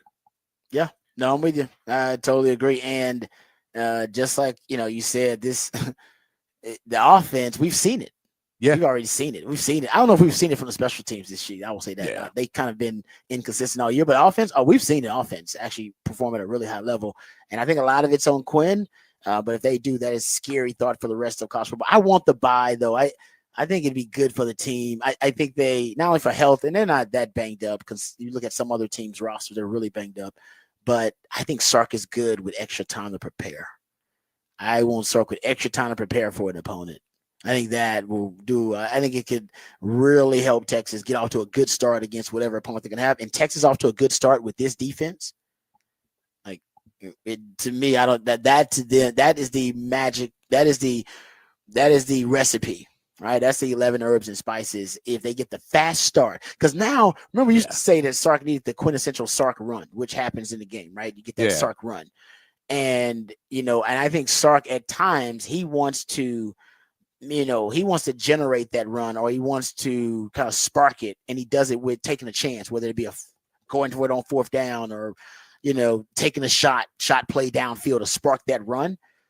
Now with this defense though, he doesn't have to take it. He doesn't have to take chances for the entire game now to spark that run. All he needs to do is if he can get 17 points on the board at some point in the first half of the game, 17 to 20 points, he knows, well, that's pretty much it. I don't have to take another risk for the rest of the game, really. Yeah.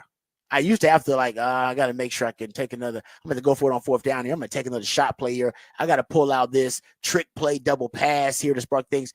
You don't have to do that with this defense because you can rely on them to keep guys off the board or keep teams off the board.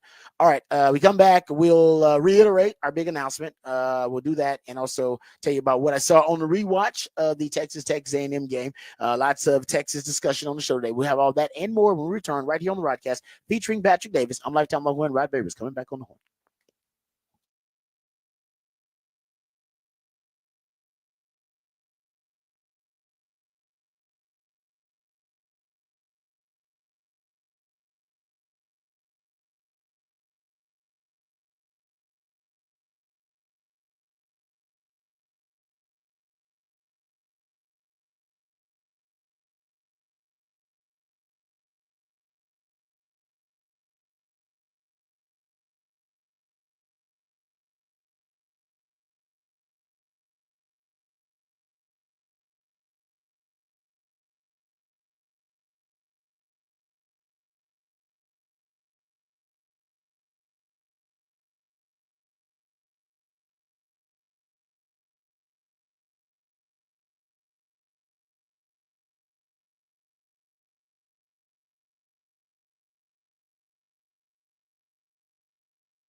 All right, welcome back to the Rodcast. Time to jump into Rod's round of the day. First, we do have to reiterate our announcement. We made this announcement earlier today. Didn't want to, yeah, we didn't want to bring down the entire show with it. But as you guys know, been a lot of changes here at the Horn for the last year or so. The management here have done their best to try to keep things afloat, even though we have kind of stripped everything down to the bare bones. And Patrick and I were, asked a while ago if we wanted to essentially go week to week, kind of month to month, without any their certainty of the future. And we agreed to do that during the Rodcast. So we didn't really know if there was going to be a future. What was important to us is, you guys, and you guys, some of you guys, we appreciate you guys listening to us every day, make us a part of your morning routine. That means a lot to us. So for Patrick and I, that was kind of what we prioritized. That, hey, if people are listening to us, if you guys are still listening to us, then it means a lot to us, and we want to bring you guys the show. Well, we were told after a lot of effort by management and those in charge to try to transform the station and modify it and adjust it. Those attempts were unsuccessful. So this will be the last broadcast on the Horn, ladies and gentlemen. It ain't the end of Patrick and myself, not the end of the Rodcast. Rodcast has been around in different platforms, different iterations. So the Rodcast at some point will be resuscitated, right? At one point. So I don't know exactly how that's going to look. My hope is that I can do it in a podcast form with Patrick and myself at one point. So I'm actually working on that, but there's no final decision on that just yet. So I'll be around. I'm on Texas football right now, so I'll still be talking Texas football or on Texas football.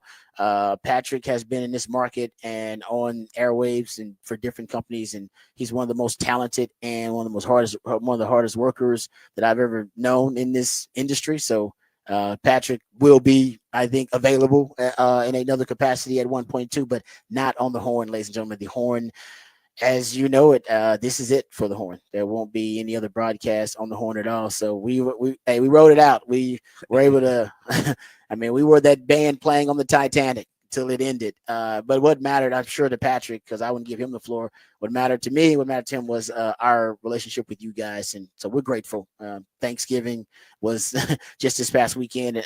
Nothing I'm more thankful for than, of course, my family and health, but also very much you guys, and you guys consider you guys to be family. So thank you guys for listening, for sticking with us.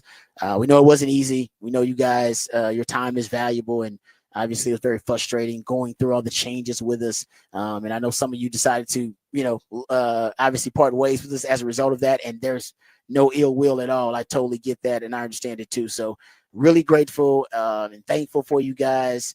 No matter what we're doing, we'll let you know about the projects that are happening moving forward. Hopefully Patrick and I can work together. That's the plan.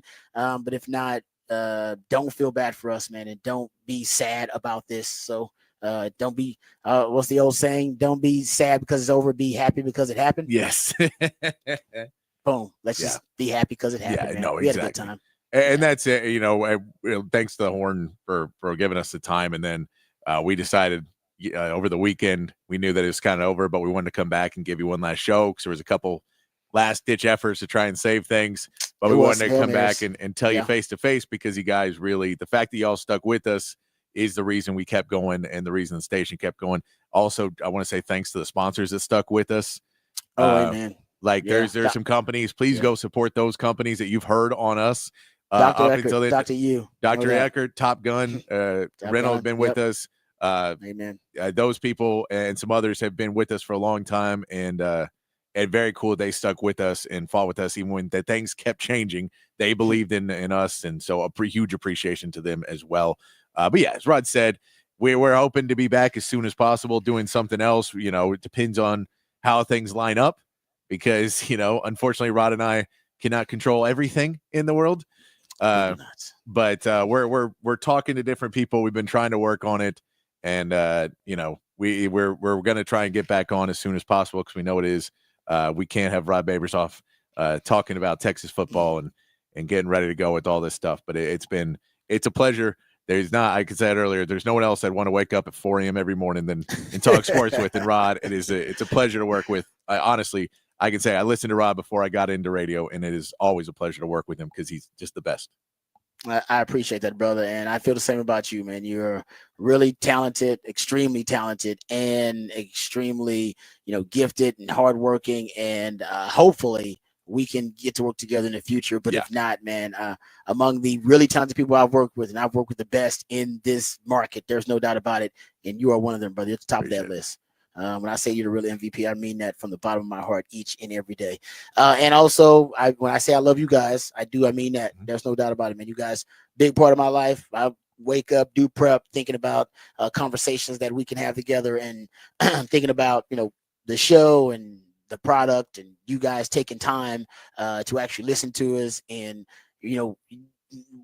the weekend and whatever happens with the Longhorns, and how you guys want to discuss it and what matters to you, and what matters to you matters to us. So we appreciate you guys either way. Don't want to bring down your start of your week with it, but this will be the last broadcast on the Horn.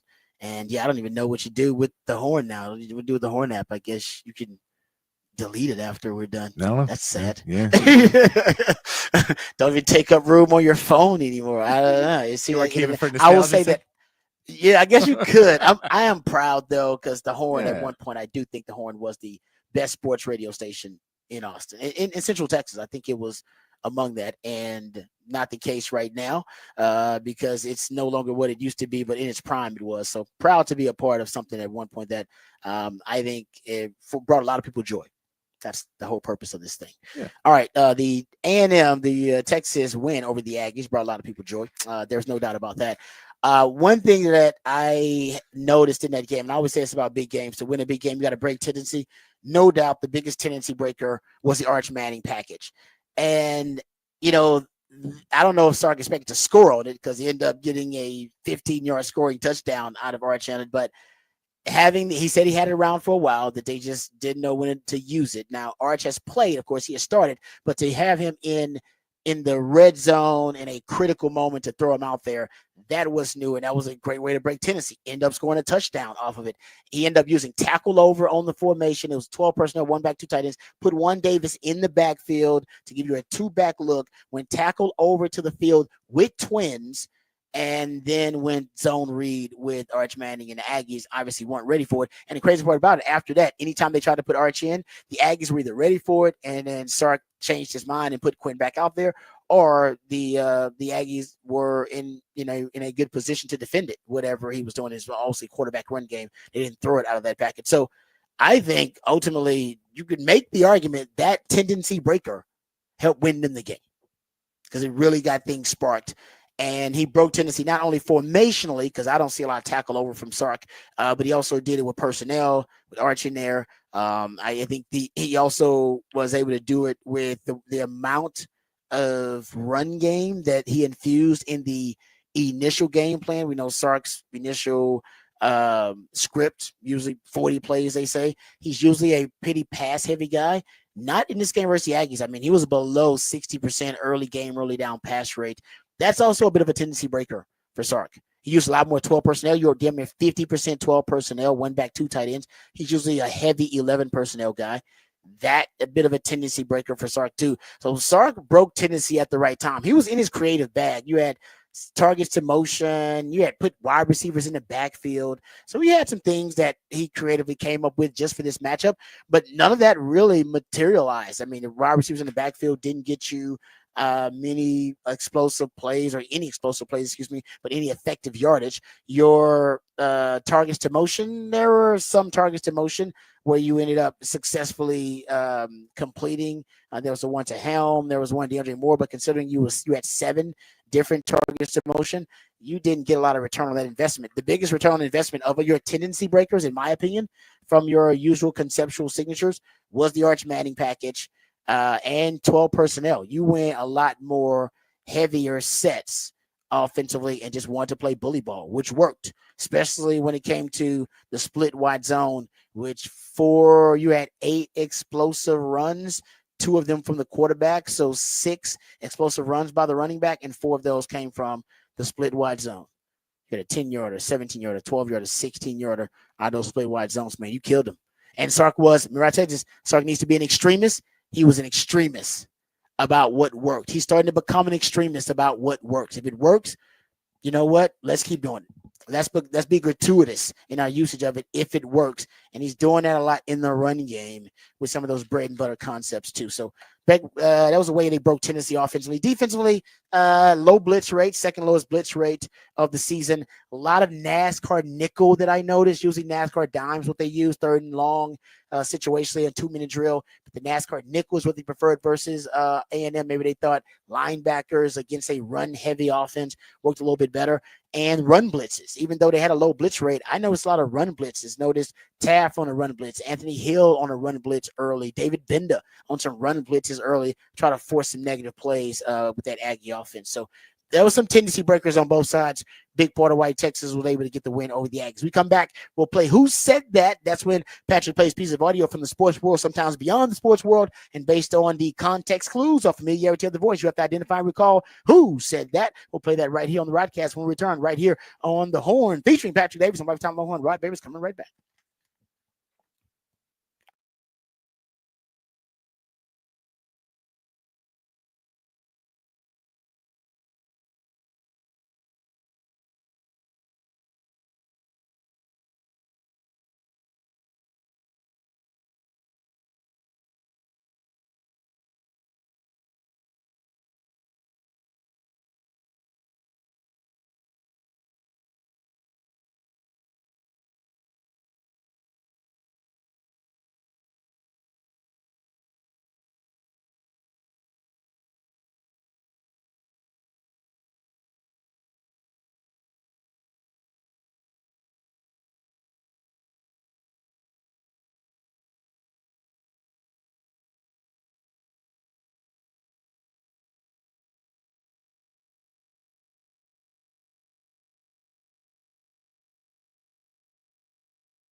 All right, welcome back to the Rodcast. Smooth Soul Monday edition of the Rodcast. That's when Patrick, the Idillionaire, plays jams intended to soothe the tortured soul of sports fans who might have had a tough weekend.